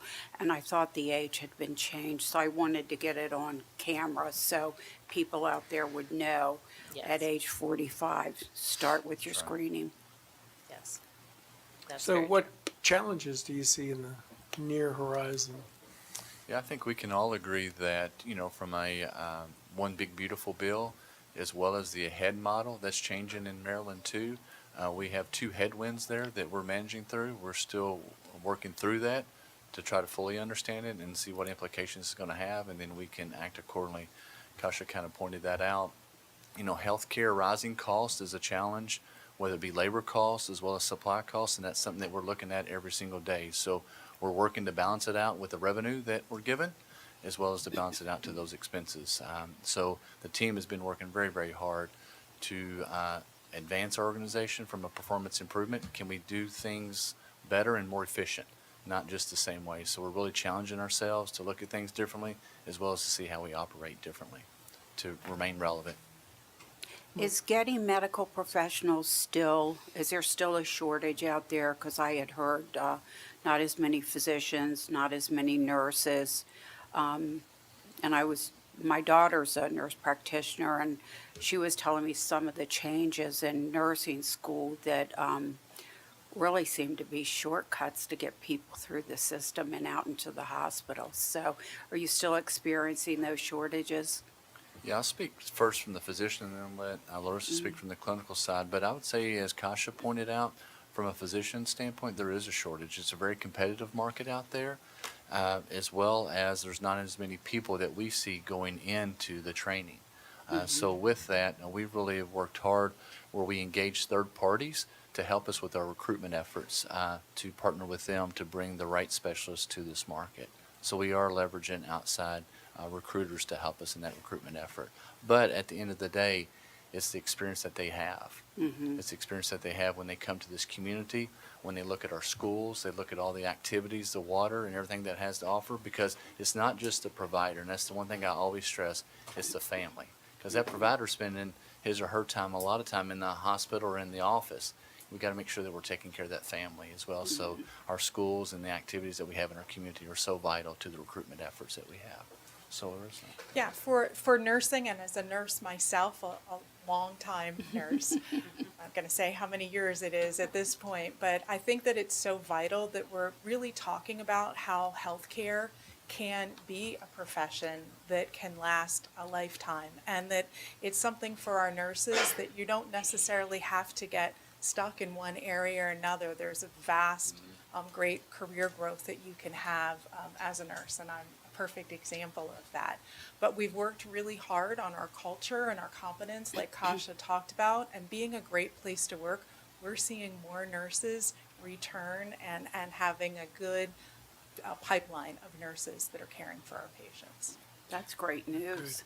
Sometimes it's not all about money. No, It's about environment. Exactly. Well, maybe also to Commissioner Grasso's point about the nursing schools, I think, Larissa, you've done a lot to develop nurse residency programs and preceptorships and graduate nurse programs that are really impressive. Yeah, having that educational opportunity to encourage that professional growth for nursing is really important. So thank you, Kasha, for pointing that out. Commissioner Ireland, I would just add, as far as our involvement in the community, we as a team have really worked hard to make that a top focus. You saw that in our strategic plan, so it's not by happenstance that that's occurring. Our team is, they're very, very much entrenched into the community. And I would say, I speak to every new hire orientation class that I can. If not, I ask one of the team members to fill in for me, because I think it's important to set the tone, and it starts with the culture. And I can tell you almost every single, may not be every orientation class, but we at least have 2 to 3 people that are returning to our organization because they're hearing of the direction we're going and the culture that we've created at Calvert Health. Not that it was bad before, we're just continuing to make improvements. Well, you definitely have grown in leaps and bounds, that's for sure. And thank you all for all you do, because you're so vital, especially for us baby boomers coming along, or where they are coming along. What am I talking about? We are there. And I tell you, between my husband and I, it's become our social life. Going to doctors. You got your own parking spot? Oh, yeah, just about.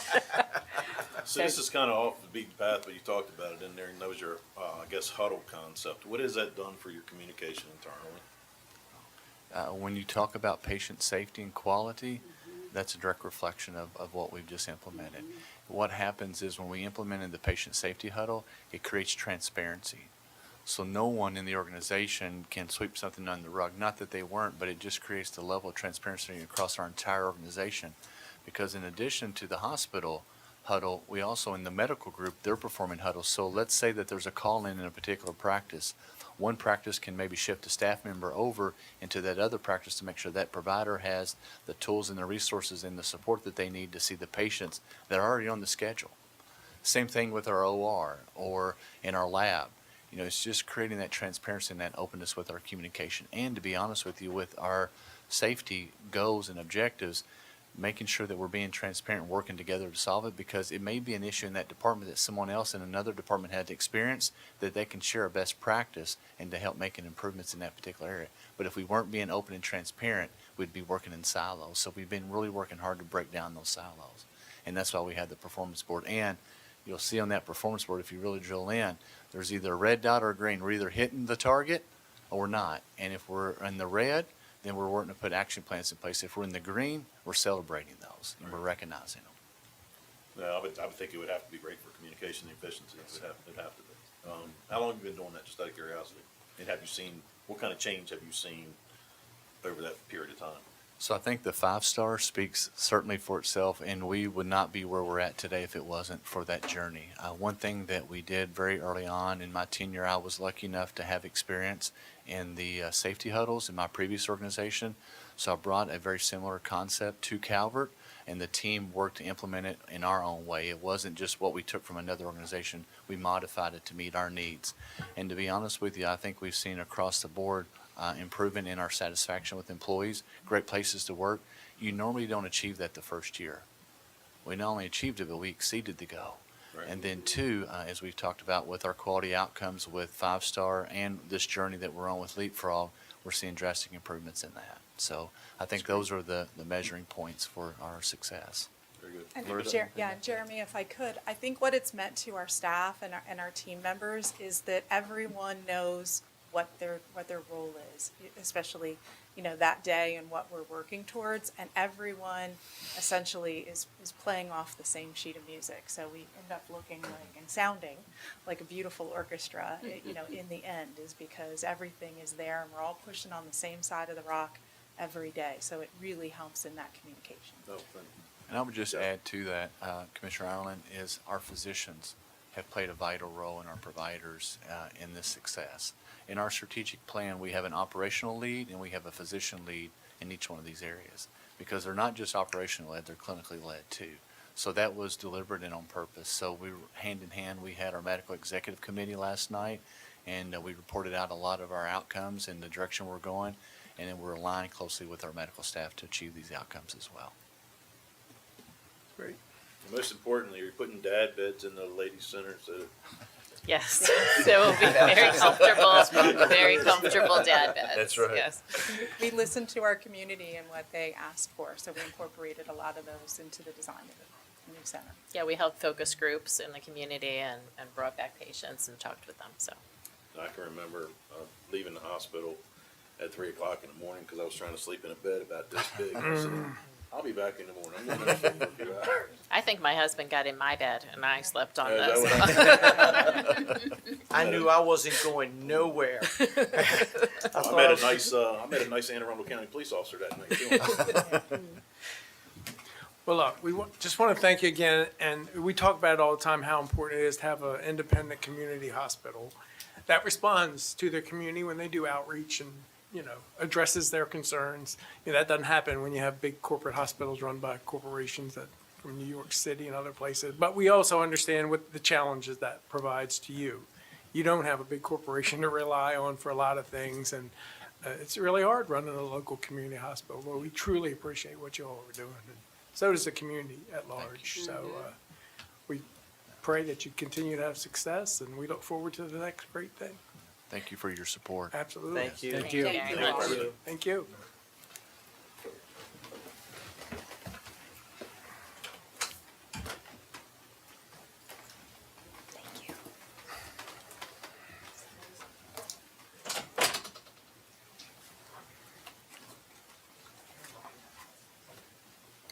Next item on the agenda is a work session, Department of Planning and Zoning, Huntingtown, Owings, and St. Leonard Town Center survey results.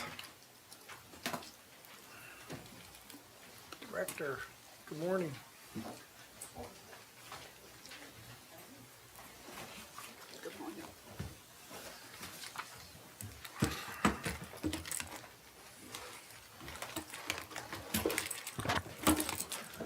Good morning, Commissioners. Jason Brinkley, Director of Planning and Zoning. To my right, I have Tamara Blake Wallace, who is the Deputy Director of Planning, and to my left, I have Tay Harris, the Long Range Planner.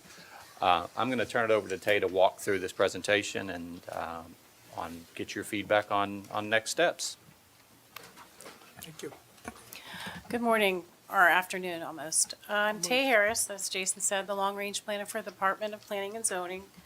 And today I'm here to discuss with you the survey results for the Huntingtown, Owings, and St. Leonard Master Plan of Town Center updates.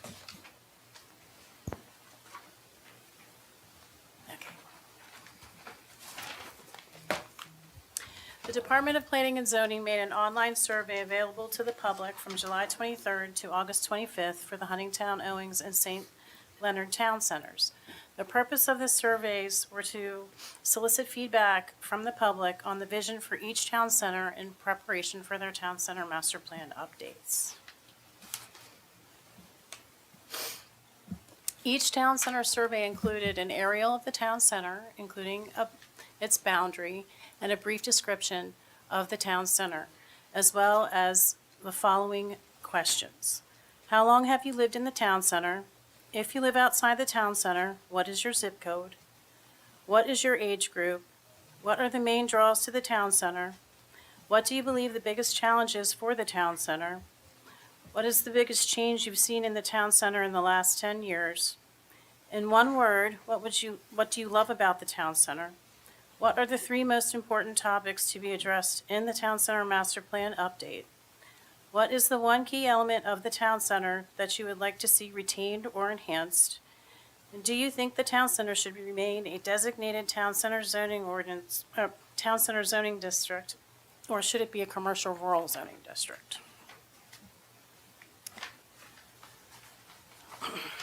So there were 389 participants that completed the Huntingtown survey. Of those participants, 10% lived in Huntingtown less than 5 years. 35% lived in the area between 5 and 19 years. 22% lived in the area between 20 and 29 years. 27% lived in the area more than 30 years, and 6% of the participants did not live in the area. Of the participants, the age groups were broken down as such. Less than 1% were under the age of 20 years. 6% were between the ages of 20 and 29 years.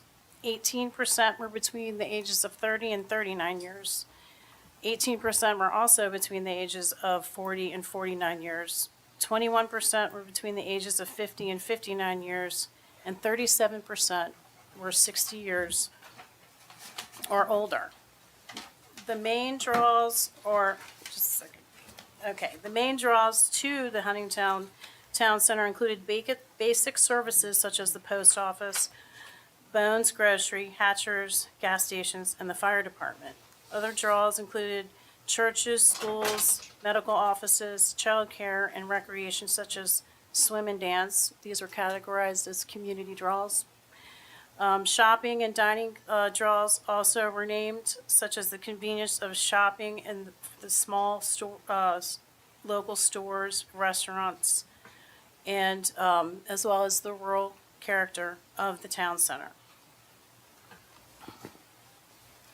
The biggest challenges identified were traffic and infrastructure, mainly along Route 24. There was also identification of unsafe intersections and lack of sidewalks and trails. Another challenge is opposition for growth. There's a strong desire to keep rural character remaining, and there is a fear of the area becoming a Prince Frederick or Waldorf. Community division also exists. Many residents do not want a town center, while some do. And vacant, unappealing businesses were also identified as a challenge. There are empty buildings, and there's difficulty attracting retail and restaurant establishments. There's also limited support for amenities the participants feel, such as trails, parks, and small-scale local shops. The biggest change identified in the town centers include the following. Traffic and congestion. Participants feel that it's heavier volume traffic, there's more speeding, and there's more accidents. The sale of Bowen's, and now which is Bones, was noted as a major shift in the community as in terms of identity. Other changes are new development, namely the housing development along Cox Road and Dismanty Drive, the medical professional building, new churches, and then the fire department upgrades. The other changes involve community character. Some feel that little has changed in the town center, and they see this as a positive thing. And others are also concerned about gradual growth that will change the character of the town center.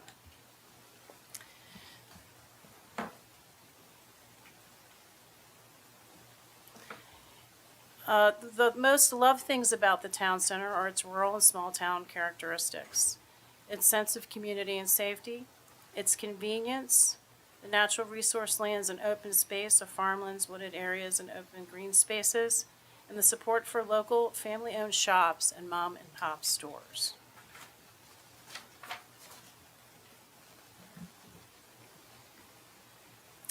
The elements that the participants would like to see retained or enhanced include rural, small-town feel, limiting growth that encourages local businesses and discourages chain stores, big boxes, and large housing developments.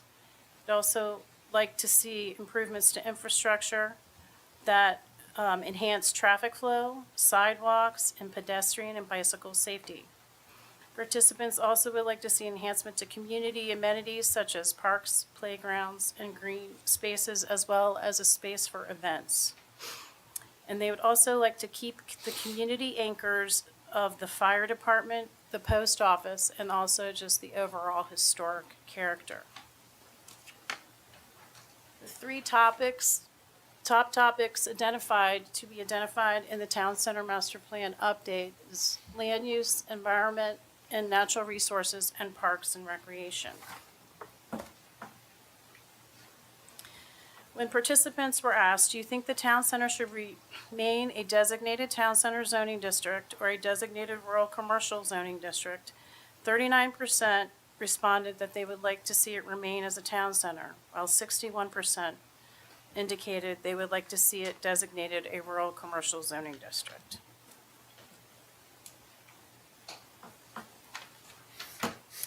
Can I ask a question now? I see that most wanted to keep it rural. And we did have a conversation, I wasn't a commissioner, but years ago, on major and minor town centers. If we go with something rural, I think from what I have heard, people are afraid that the growth next to the rural area will explode. There won't be the type of safety nets, the limits, and so on and so forth. Rather than rural growth, why don't we just admit that not all town centers are major, and those like Huntingtown and Owings and a few of the others are minor town centers, and retain the same controls, so a minor doesn't get out of hand any more than a major town center does. Just a thought. And Commissioner, back on the slide with rural commercial versus town center, I would classify that as the extremes. I think something in the middle along the lines of what you're talking about is very much within the conversation that we want to have with the public as we move forward on this, because I think there is a difference between Prince Frederick and Owings as far as what has happened and what is possible to happen, and having everybody on a level playing field might not be the best path forward. Oh, I don't think so.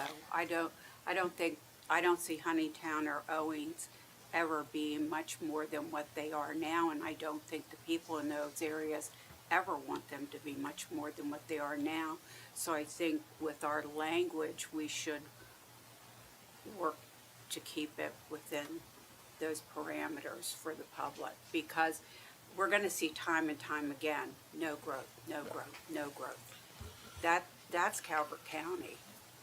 Well, I'd also like to add, because of the current zoning ordinance and the allowable density inside and outside the town centers, that fear of explosion of growth happening outside these rural town centers not gonna happen, at least this point in time, so that's good for the public to know. Whatever we can do to let them know that we hear you, we'll never be a Prince Frederick. I mean, Prince Frederick is absolutely horrible with more to come. And people have seen that, and they don't want it, and we've got to be cognizant of that. Well, I think we've seen the failure of the water sewer stuff, because look at the challenges in Dunkirk with that. We don't have the infrastructure. I mean, I think we've screamed that to the moon. We don't have the infrastructure. That's where these things kind of scare me, because one word can change a conversation of intent, you know, and I mean, me personally, I have zero desire to expand any of it, me personally, but even if somebody wanted to, look at the failures. I mean, look at all the challenges at Dunkirk when they've tried to do that. I mean, that system has been a challenge up there, and unfortunately, we live in a climate where people are allowed to build it and walk away. So there's no avenue for, no matter who sits in these seats, to go after somebody once it's built and done. It's there. You know, it's not like you can go back. So, I mean, I'm glad the feedback's showing what I hear all the time, that, you know, we don't want to see it. And but I don't know how, even if 5 wanted it, the infrastructure's not there to even pull it off. I mean, It isn't. you couldn't do it if you wanted to. So I'm hoping somehow that message gets through and gets put to bed, because, you know, every day I have to feel the question of, you know, hey, what's going here and what's going there, and I don't know. It seems like somebody owns a piece of property, and next thing you know, it's like they think they're building a Walmart on it or something. I mean, it's So we're gonna solicit public comment throughout this whole thing, and I believe there's options in the back of this slideshow that address a lot of what we're talking about right now. But I agree. I mean, like I said, one word could totally change everything. But I think they pretty well put it together, and they have a plan, a good plan, I think, to take care of it. Yeah, what Commissioner Hart said, the one word, I just want to make sure we get it right. And I don't want to be ambiguous, and I don't want our constituents to think in any way, shape, or form, because of certain wording, there's a hidden message or whatever. Let's tighten it up. Let's get it right. Let's work for the people. well, like Commissioner Grasso just said, with majors and minors and all that. Stop me if I'm wrong, but that's all water and sewer related, correct? Yes. Like Solomon's was a major. What could you possibly build in Solomon's if you wanted to? You don't even have parking spaces in Solomon's, but that's a major. But Lusby was a minor, correct? For a while? Mm-hmm. And now, you know, you've seen the growth of some water and sewer there, but even though that's not, you know what I mean? So the geographies just don't match up, you know? But that play on words is so, you know, is so fragile. And the zoning is where all the teeth is. I've watched that for years, you know, but and I caution my folks down where I'm at all the time. Lusby's always going to be a target because that water and sewer piece. So there's always going to be somebody trying to, you know, I could build this, I could build that, I could build this, but there's still only Route 4. You still got only Roseby Hall Road. I mean, so it's, you know, it's, those words are so key. That's why you always hear me screaming from the rooftop. No, no, no, no, no. And Commissioner Grasso, that's what Commissioner Weems and I argued when they took away minors, was that these communities are not, you know, they're not. They don't want to be. And the way they're designed, they can't be. And we felt it was important to keep the minor status, but we lost that fight because they said, nope, they're all growth centers. They all should be town centers. The rules should be the same. And we argued against that, but we lost that vote because, you know, there's just no way. Right. And I don't know how to get the message across. I don't know what you could, because it gets misleading. Like I say, to say Solomon's is major, and it's not. You know, and I don't know the right verbiage. I wish I did. I don't know. Well, it is major that it's undeveloped as much as it is. That makes it a major. Well, but I think, and stop me if I'm wrong, I think the designation was to water and sewer, that you could do more with it than you could in other places, right? Wasn't that when you go in the Wayback Machine, you had the ability to do things there, or that you didn't in others. And like, 'cause was Dunkirk on the major list? I'm trying to remember. There was like three. I don't think it I- first. I don't Right, I think so, think it and- was listed as a minor, but yet, and you could see all the growth there, and it was, and I'm trying to go back to those discussions because remember we were trying to do like everything in a day, which was impossible. Remember there was a push to try to do it all in a tight timeline, and it was just impossible, and it got very confusing. And so, I'm with my colleagues. I would like to find the right verbiage that puts everybody's mind to rest that there's no intent to, at least especially mine, I mean, no intent to expand any of this. And Commissioner, I think that's part of the process that we're in the process of laying out. Start having those conversations, we'll have it later in this presentation, a series of town halls. And I think, as I said at the last meeting, we're at the step 1A of that process. This is a months-long conversation with the public because of the very issues you've raised here is the issues we need to have that engagement with the public to there's got to be a better way than how it's currently set up. So, the Huntingtown survey, you had 6% outside the town center Well, actually, participate. it's Huntingtown. The question was Huntingtown, so my question was, what was the other two outside the survey? I don't have them So, all on St. Leonard and Owens, what was the participation rate of the other Oh, two? the Did you other have that? two? Yes. And we'll walk through that. So you do, and I was just have that. curious on the It's- data, because like I said, you did say 6% outside, and people are worried about the down zoning. They didn't pay taxes, and what is my land getting down zoned to, and, the questions we're getting. Well, I'd like to add up two other points, is that this is coming up again as we're looking at the Town Center Master Plan updates, because it is important, the distinction between the minor and the major. So it's gonna keep coming back up until we come up with a good solution, I feel. And then also, until 2022, we looked at water and sewer all the time, and we had, APF for that, we had APF for schools, and now there's just more considerations. When we're doing long-range planning, we have to tie in all of the APF, and just consider what that's gonna do to our planning and our growth long-term, and plan ahead. And considering those old systems that are going to fail, and what are we going to do then as a county, so.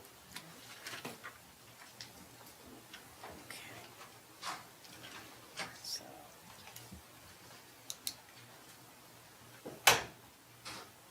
Whoops. Owings, okay. So there were just a second, I got turned around. There were 214 participants that completed the Owings Town Center survey. Of those participants, 9% lived in Owings for less than 5 years, 28% between 5 and 19 years, 31% between 20 and 30 years, 26% for more than 30 years, and 6% did not live in Owings. 2% of the participants were under 20 years of age, as well as 2% were between 20 and 29 years of age, 10% were between 30 and 39 years of age, 22% were between 40 and 49 years of age, 20% were between 50 and 59 years of age, and 44% were 60 years and older. The main draws to the Owings Town Center included the basic services of post office, dash-in, and the veterinarian clinic. Participants said it's small-scale shopping and medical uses, although that they are limited, they are used. Participants also like the lifestyle and location of the quiet rural setting and its convenience to MD24. While they stated there were minimal draws, they rely on Prince Frederick and Dunkirk town centers because they do not want growth coming to their town center in that capacity.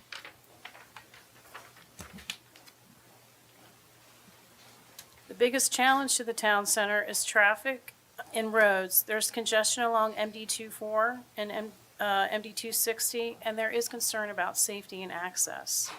There's also concerns about overdevelopment, the desire to keep rural character, and again, avoiding becoming like Prince Frederick or Waldorf.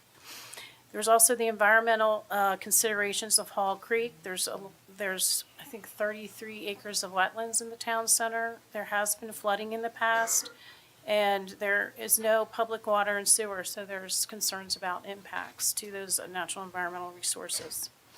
There's also a lack of identity and draw, and what they're saying here is the businesses are scattered. The area is not very walkable, but they do not mind relying on nearby centers to meet many of their other needs. They would just like to see a more walkable area. And then there's just community opposition to growth. The biggest change they've identified is there is heavier and more aggressive driving, longer waits at intersections, and more congestion from beach traffic from new housing. There have been business closures, the bank, pharmacy, medical office, and other small businesses. So this leaves vacant and underused buildings. Other participants have said there's little or no change, so the area looks largely the same, except sometimes run down. And they don't see the stagnation as a negative, except for the appearance of some buildings. They also identified housing growth. A few have noted that there's more single-family homes and residential development nearby. Participants also, I've alluded to this, decline in appearance of the empty buildings, and they also identified rising home prices, increased crime, and the gun range. Where is a gun range? Is there a gun range? I don't know. I'm not aware of They gotta one. I be- think there was They've got to be talking about the one at Skaggs. there was the Okay. proposed gun range at one point in time. that- Okay, okay, Proposed gun range. okay.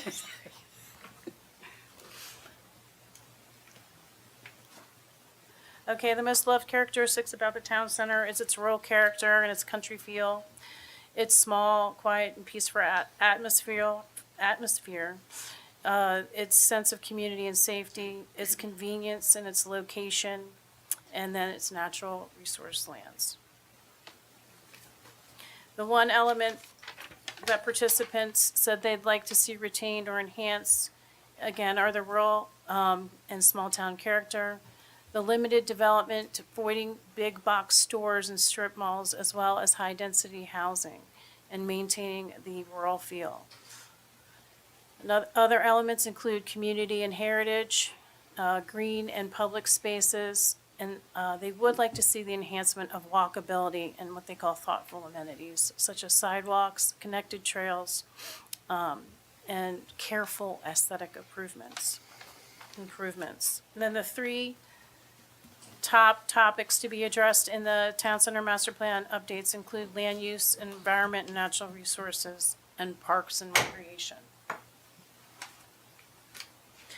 When participants were asked if they'd like to see Owings remain a town center or become designated a rural commercial district, 39% participants indicated they'd like to see it remain as a town center, while 61% indicated they'd like to see it designated as a rural commercial zoning district.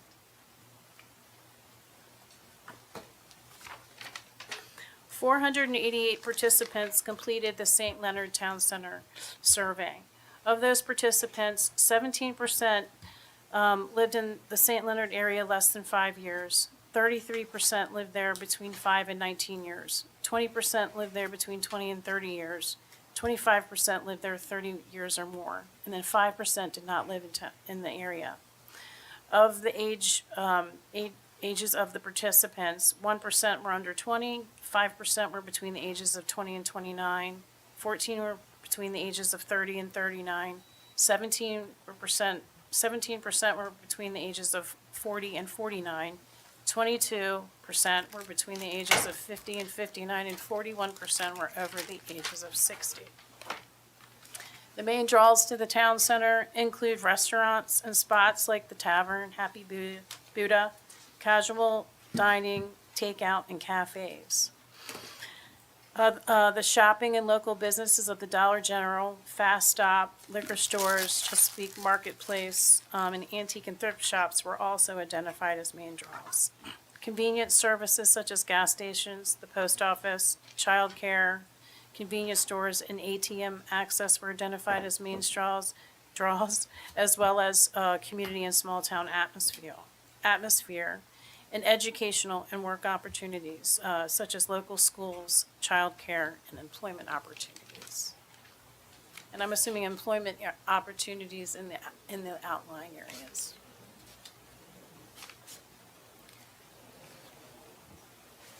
Okay, the biggest challenges that were identified are that there are limited retail and dining, such as there are a few grocery stores, restaurants, and there's also high business turnover.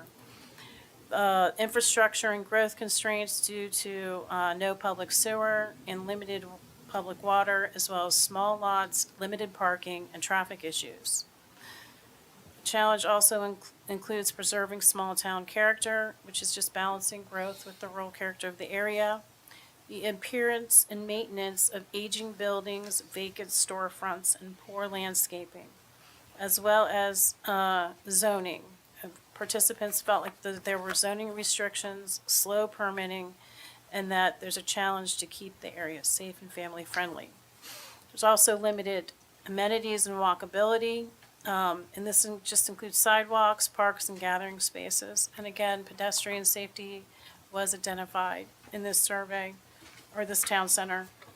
And then business attraction and viability. It's hard to attract retail and restaurant establishments, and there's lots of competition from nearby town centers. And lastly, there's traffic and safety concerns and challenges. There's the single access roads, congestion, and intersection and pedestrian safety issues identified. And then the biggest changes identified were the new openings of the Dollar General, Fast Stop, and then the Weems Liquor Store was relocated. That was also identified as a big change. Traffic and infrastructure, the issues identified, there's more congestion, but participants also noted that the traffic circle was added, sidewalks are being improved, there have been road repairs and lighting improvements. Aesthetics in the environment, the participants said while there's been tree removal for development, there has been added landscaping at the traffic circle. They also noted that there's been residential growth, and along with that comes population increase, and that the community and its amenities have suffered a loss for public events because they're no longer does the firehouse hold auctions and concerts.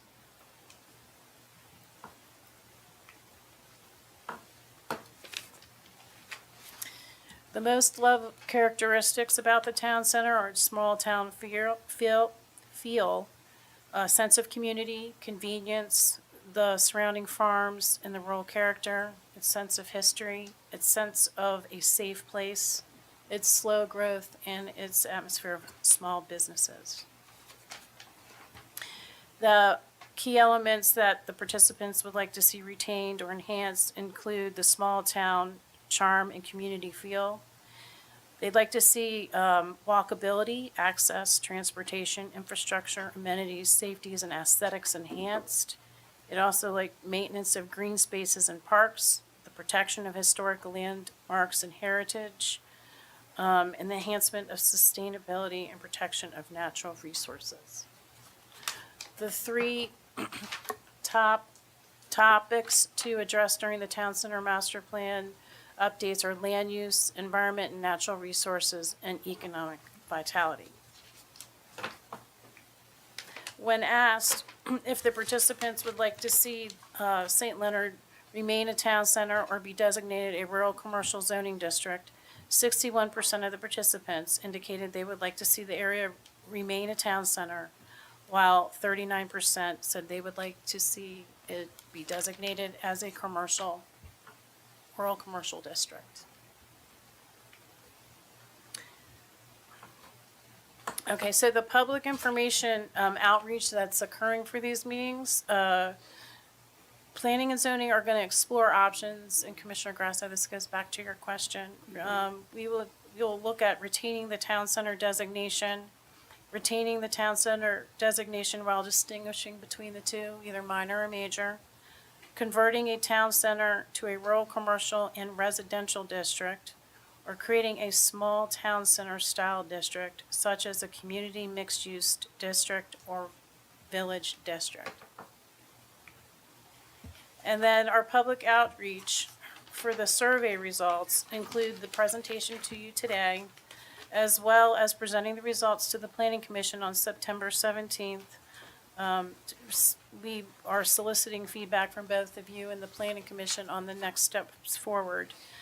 Then we will hold a public information meeting on October 6th at Crossroads Christian Church in St. Leonard at 6 p.m. And for Huntingtown, please note, we originally planned the meeting at the Harriet E. Brown Community Center, but have since changed it to the Huntingtown Volunteer Fire Department. We are holding a meeting in Huntingtown on October 14th at 6 p.m. and then in Owings at the Grace Brethren Church on October 20th at 6 p.m. We have also included these public meetings in our quarterly newsletter called The Planning Perspective. We are posting the survey results on the Town Center Master Plan Update web pages and advertising these informational meetings on those web pages as well. And then we are working with CMR for social media outreach, posts onto Facebook and other social media platforms, as well as releasing a press release. I think that's it. Yeah. So Commissioner Cox asked earlier, some property owners that live in the town centers now have commercial property. You're concerned that if you go to RC&D, they're going to lose their commercial zoning. Is that true? So if they go to RC, I think the intent is not to create a bunch of non-conforming uses. It would be looking at what that potential buildability is now and create a zoning district that would go that direction, if that's the direction that we are given by the Planning Commission or the BOCC. If we go to a major or minor, then they would still be able to develop that within the confines of the zoning for that minor designation or major designation. What about the village or your other options? Well, that's my question. If we went to a small town center, what would that look like compared to the two? So if we went to if we did a minor, major, or small, large town center designation, I think all of that is determinative by what the zoning is created for those districts. So it'd be looking at based off community feedback, based off BOCC feedback, based off Planning Commission feedback on what we want to see in those areas. So the intent, as I said earlier on, this is step 1A, so I don't think that it's without soliciting that feedback on what we want to see developed there. If anything, we would have that conversation. If we went to a completely different style, like a village-style district, it would be creating an entirely different zoning classification, and we would have to look at what is applicable for what the current uses are and what is applicable for desirability at that time. So going back to Commissioner Hant's question, are we going to downzone in any of the cases, or just one case, or I mean, it's... Look, if you get down to it in St. Leonard's, you can tell the results are completely opposite. That's because two property owners have got everybody stirred up because they're afraid they're going to lose their commercial zoning. These two property owners are right on Main Street. I can't envision where they would lose their commercial zoning no matter what we call it, because they're right there on Main Street in the middle of town. I will say from a planning and zoning perspective, the intent is to not create a bunch of non-conforming uses. We're not going to take a use away from somebody that is currently using it as commercial property. I think that's what the concern is, at least what I'm hearing. They are scared to death that today they can build a store, and if we change it to RC&D, they can't build a store anymore. The only thing they can build is a picnic yard. Like I said, So that's some of the concern that I think we've heard mostly, especially out of St. Leonard's. that is absolutely not the intent of this. I think it's Agreed deeper than that. that too. I mean, each town center is unique. It's got its own geography, it's got its own soil types. And if St. Leonard, I mean, for instance, think about the businesses in St. Leonard's. Let's say 3 years from now, all of them lost their septic. Where are we? Yeah. And I think that a lot of people are associating town center with the only way you're gonna get that water and sewer there. Correct. Correct. And nobody wants growth, that's evident, look at all these surveys, nobody wants growth, but at the same point in time, nobody wants to see these businesses shut down because they're unable to provide the services that they need to be able to keep functioning. Correct. So I think that's a lot of the concern as well. Now, is that the case? I mean, does it have to be a town center to get water and sewer? Or, I think there's many options that can be explored, such as package plants and things of that nature, that you wouldn't have to have a town center designation. The town center designation really is only something that we do in, I mean, not every county has that same thing, so there's no, we have water and sewer outside of town centers now, so it's not a requirement for a town to be a town center in order to have that. and I think the other fear that people see with that is, okay, they build water and sewer plant, they build a package plant, now growth's just gonna explode. No, that can be limited to what is in existence. You can use the zoning ordinance to control that. Okay. But you're gonna have to. Because Commissioner Ireland's right, you're gonna have things failing.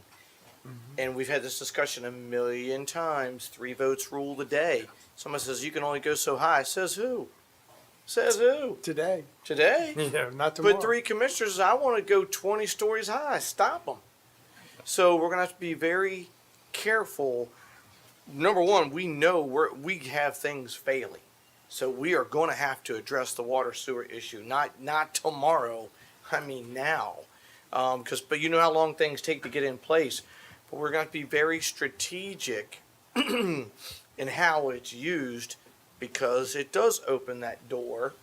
And I've said it before, Dunkirk was way ahead of the curve. Boy, Dunkirk saw that stuff coming from the cheap seats years and years ago. But we do need to protect places like, say, a business that's been there 30, 40 years. And their footprint's only this, and now all of a sudden their water and sewer goes, well, what do they do? We cannot allow them to fail. We can't allow them to go out of business. But at the same token, we can't let it be a mall across the street either. But that's the challenge. It is. Yeah, and that's where, I mean, that needs to happen like yesterday. I mean, we have got to find some way, because the people don't want it, but it gets manipulated. And it has to make sure that, that 3 boneheads don't come up here and change the game and let it get manipulated. Yeah, how do you put safeguards on If you look it? at all 3 surveys, top 3 topics, environmental and natural resources, number 2 on every single one of them. Correct. Well, guess what goes hand in hand with that, folks? Yeah. Exactly. And, So, yep, and we've received feedback from other jurisdictions along those lines too. We also can control this through the comprehensive plan, which the zoning ordinance and the town center master plans need to be consistent with, as well as the water and sewer plan. So looking at this, we'll hit many functional plans across the board. John, let me ask you something. I'm going to be wrong on this. When something goes in and out of a historic district, isn't that the only thing that requires 5 commissioner votes? I mean, wasn't there something on the books at one point that required 5, or maybe I'm completely wrong, or it was always 3, but I thought there was something years ago that actually required a 5-0 vote. John Norris, County Attorney. Commissioner, I'm not recalling any local ordinance Okay. that has been adopted by the board that requires a supermajority.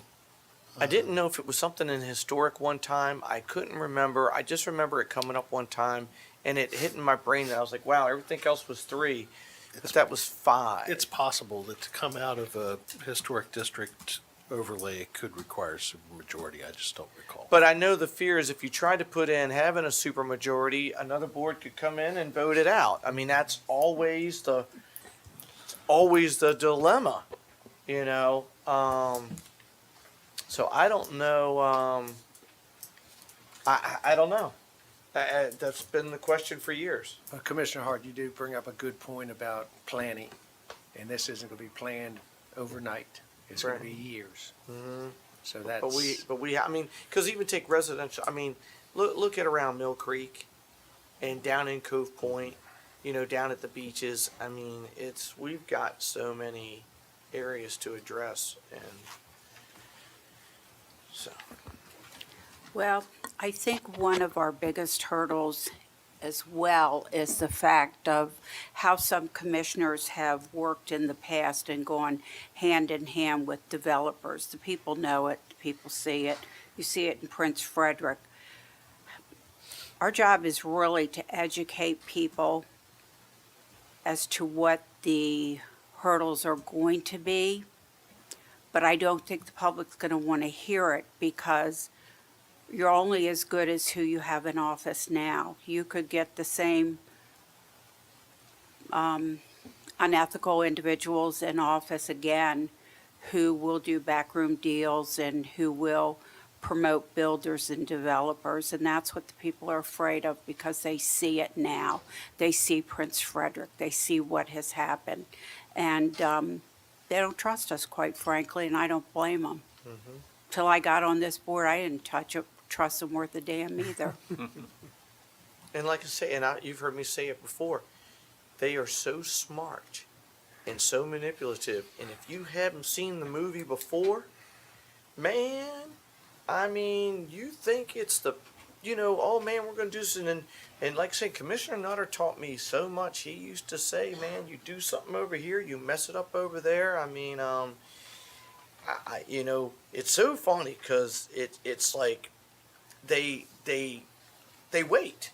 It's horrible. I mean. And they can move faster than we can. Yes, and that's it. Because working within the law and working within the constraints of the law, yes, they move. By the time you react, it's too late. And to try to be proactive comes back to any three on any given Tuesday. Yep. And Commissioner Grosso is right. It's a lot about education. I mean, I heard about water and sewer from Dunkirk before I ever even followed any kind of politics. I was like, what are they talking about? But they seen it. They fled from it. They seen it. They know. And I'm sure there's a lot of folks are really stressed about going out one day and their septic's going to fail and they're on a holding tank. But they know the ramifications. So,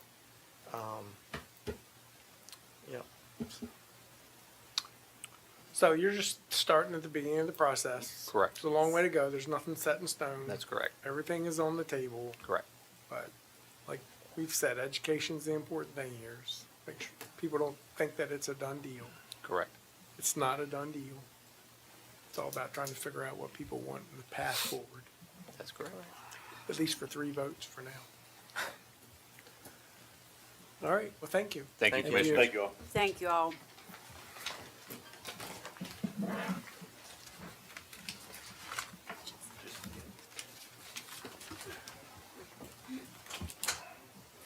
Next work session is Department of Planning and Zoning Consolidated Transportation Program Tour. Good morning, or afternoon, I'm sorry. Good afternoon. Jessica Gattano, Transportation Planner for Planning and Zoning. And Tamara Blake Wallace, Deputy Director of Planning. So I'm going to forego the memo. I also don't have a presentation, so we're just going to chat. All right. So the reason I'm here today, we're here today, is just to inform the board and the public that the secretary or the acting secretary of MDOT is coming to our fine county on September 30th for the CTP, or the Consolidated Transportation Program Tour. Essentially what this is each fall MDOT and their leadership comes to all of the counties and they review the draft Consolidated Transportation Program, which is the state's 6-year capital budget for transportation needs.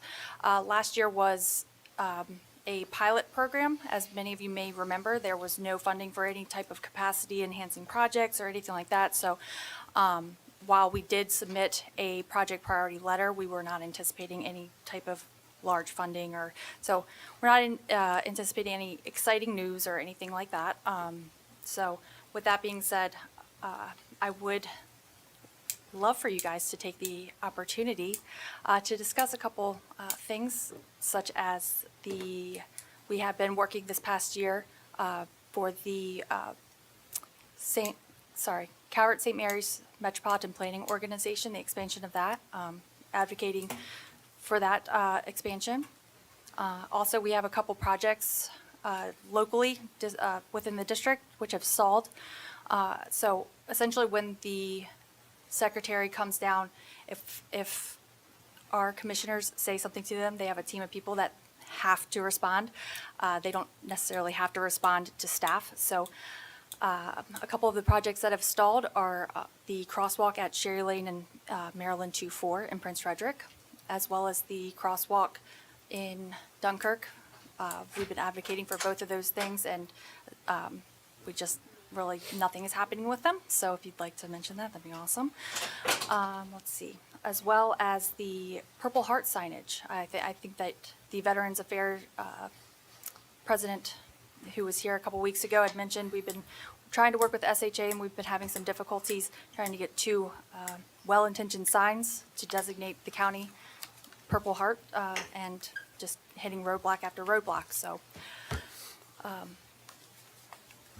that's what I have. I don't think it's you or the job you're doing. I think it's all about funding, so don't worry about it. Just keep plugging along. Well, the problem with the signs is that they're being donated, and we just can't even get them to say, sure, well, You can put 'em we up. can put them up. So, yes. So the crosswalk at Sherry Lane, Yes. wasn't there one more in Prince Frederick we needed to look at? Nothing that we have requested Was it the new formally. Was it new shopping center, or was it behind Nebraska Just the Slang? new shopping at that light. Is there a crosswalk at that light? Not at this time. I don't think that we want anybody crossing there. They got a light. Got Yeah, they do. sidewalks. Uh-huh. It's a walkable community. At your own risk.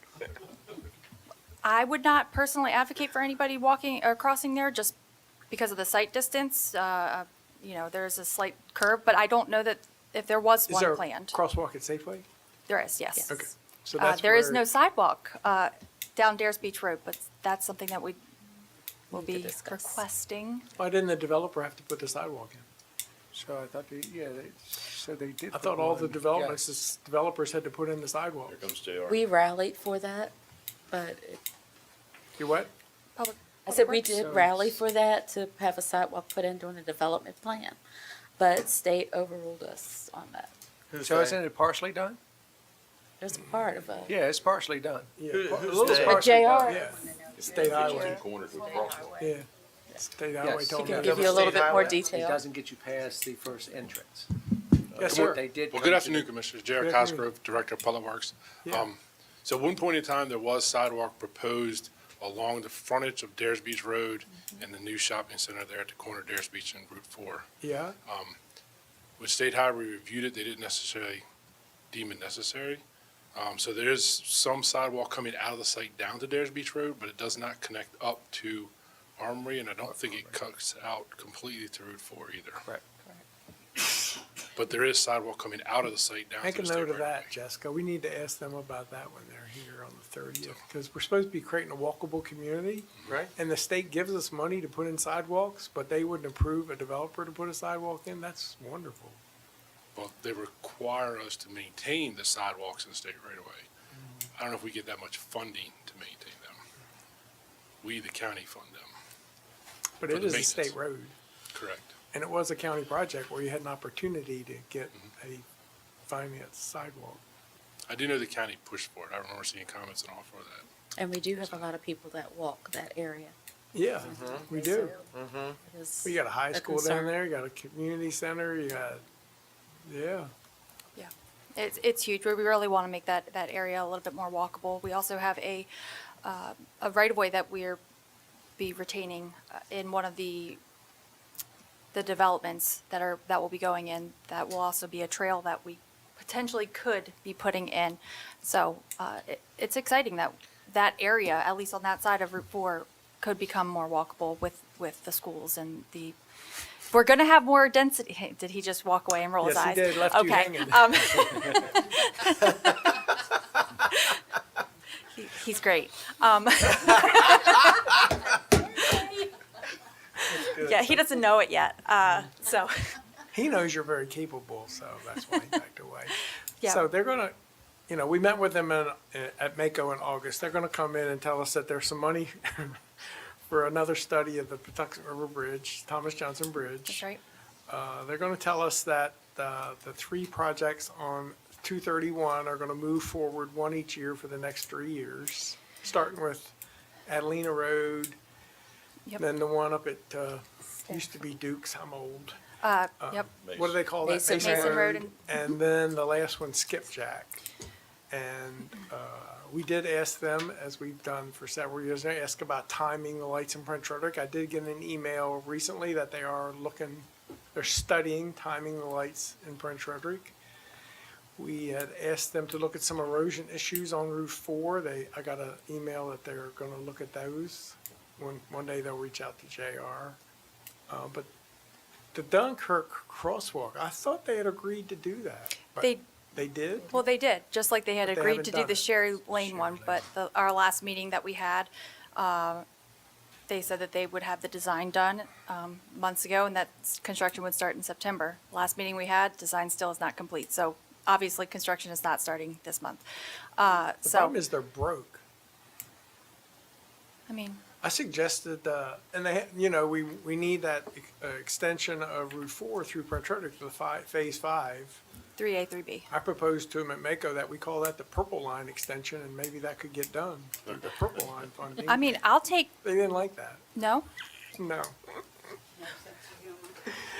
I'll Purple take Line's sucking all the 3A money. even. That's why they ain't got no money. Yeah, so, I mean, that's what we asked for. I would take one versus the other. They've asked us not even to break them down into phases when we're asking now. And those are bigger conversations that we do need to have with the state is, they broke our projects down into phases, so how do we move these forward? They've given us no guidance, and so these are bigger conversations that we do need to have with them. We just gotta keep pushing, because they have said they're gonna do those 231 improvements in the next 3 years. We just gotta keep pushing to make sure that they do those and these other projects that they at least agreed to. Well, and that's another thing that I will mention is that every time that the funding charts come out, essentially they say they are funded for construction. You know, 1 month they'll come out and they'll say that they're for geometric improvements, and another month they'll come out and they'll say they're for safety improvements. So, the inconsistencies is disturbing, which means. Does he write it in pencil? No, it is typed up and it's in a No, pretty it's a little joke. I chart. mean, No, I get 'cause, it. Yeah, But, it's at the whim almost. Like our correct. It begs the question of where is the funding coming from, and should we be advocating for safety improvements, noting that 231 is our most dangerous corridors, and to ensure that the funding does not get taken away. We have the data that they don't have. It's our job to advocate, regardless of what they say or what their funding situation is. It's our job to advocate for the safety improvements that we need. Correct. And they would just have to keep telling us no, but we're not gonna stop advocating. 100%. Yeah. Yep. I wasn't at Mako this year, but ever since I've been on this board, Buddy just keeps or Commissioner Hans, sorry, keeps advocating, and advocating. And they listen and they're very polite, but they don't Same do answer. anything. Same answer. We've been dealing with this for years, so Yes. It used to be a little better. a little, but it's progressively gotten worse. Oh, yeah. We have better resources this time around, so if there's anything that you need before the 30th, let me know, guys. Make sure you prepare your Gentlemen. list, We so will. We'll don't get that miss to you. something, So none of the transit stuff has changed, though. They're still moving forward with that, correct? Correct, As we know. yes. as far as we know. And again, if we can Today. expand the MPO, we should have additional funding for federal dollars. So that, again, that should be a big push that we should be moving towards. Yeah, because the guy from State Highway, that day I brought it up last time, he didn't have a clue what he was talking about. Right, and that makes me believe that it's not going up the chain as it needs to, so. But we have an acting secretary, so maybe that's a plus or maybe not, but She was here last year, she seemed, she's very nice. I'm very nice, but she seemed. I didn't say that. But she seemed like she knew what was going on, and. She does. Again, if it's mentioned during the conversation, then they're required to reach back out and respond, and I think it really, those are the projects that I would love if you could mention, and I'd be more than happy to reach out prior to their visit. We can definitely push them on the MPO, because that doesn't cost them any money. No, it I doesn't. mean, like your signs, that's not gonna cost them a dime. Correct. It's just signing off. Yes. MPO, same thing. It's federal money. All they gotta do is check the Participation, box. and that's correct. That's all they gotta do. Yep. So, So how long have you been waiting on the signs? 8 months now. and about 16 contacts. Oh, my Just goodness. circles. Yes. That's awful. Oh, they know that you guys will be mentioning it at this point. Okay. But don't they ask ahead of time what we're going to ask? They do, and I told them. So please. Gotcha. Keep us straight. So if there's anything that you need from me prior to the secretary's visit, please reach Okay. out. Thank you. Very good. Thank Thank you. you. Thank you. Thank you. Appreciate it.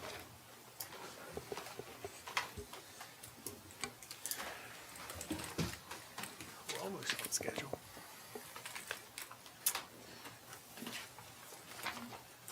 I believe that brings us to public comment.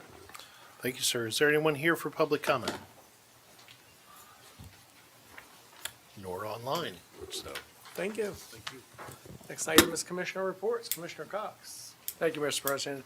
I had the privilege of attending the Volunteer Appreciation Day this weekend at the fairgrounds.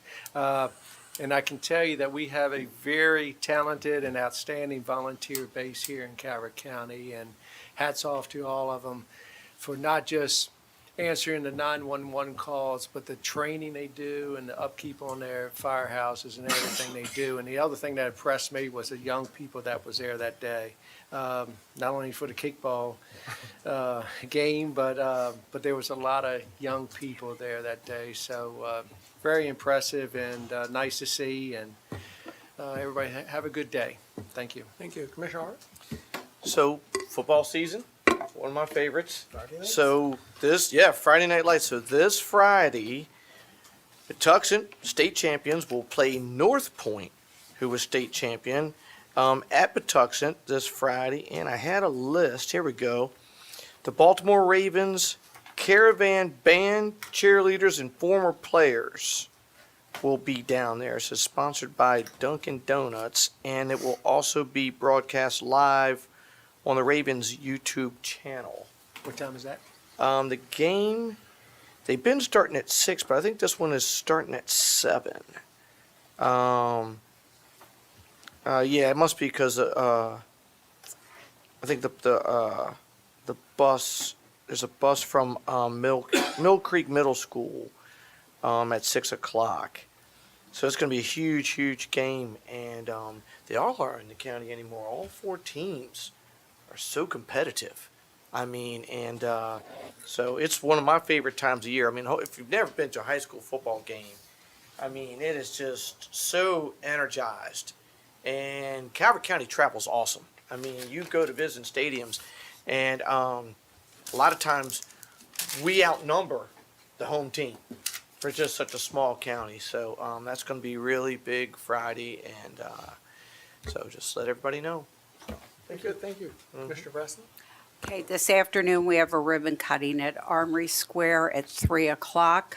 I don't have much to report. I was out of the country for approximately 12 days, but my husband does have a picture of me sitting in an outside cafe doing business with staff back here. So I can travel and work. That's it. Thank you. Commissioner Irwin. First, I'd like to thank Linda Turner and Treasurer Amanda Delina for their presentation addressing the issues for 2025 tax billing. Thanks for identifying the problems and most importantly, coming up with some solutions to try to take care of that in the future so that it doesn't happen again. A lot of misinformation's on social media. I can't say enough. I would encourage anyone who has a problem, a question, or a concern that has anything to do with county government, reach out to the county administrator's office. They'll answer your questions all day long. A lot of times, a post will come up and then we have, our personnel go through and put the facts out there. It's very unfortunate, but I know it's not going to stop, but it's just my bit of encouragement today.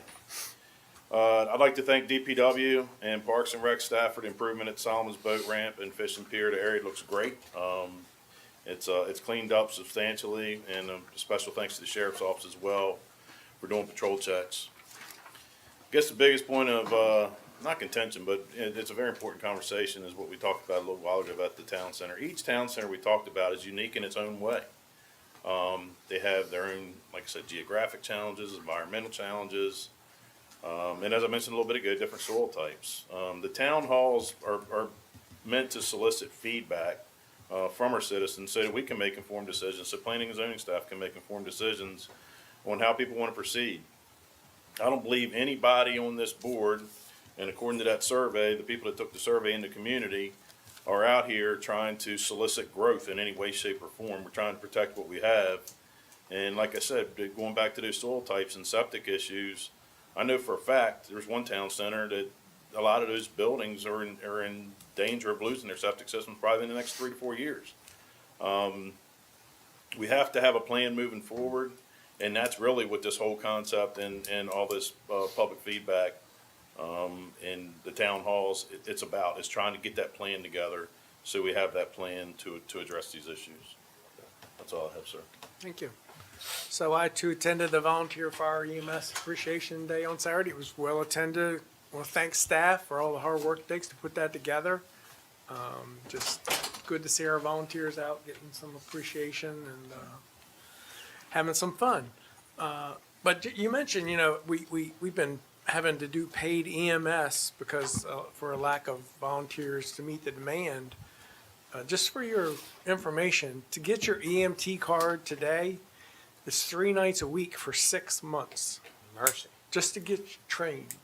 mercy. When I was in the fire department, it was half of that.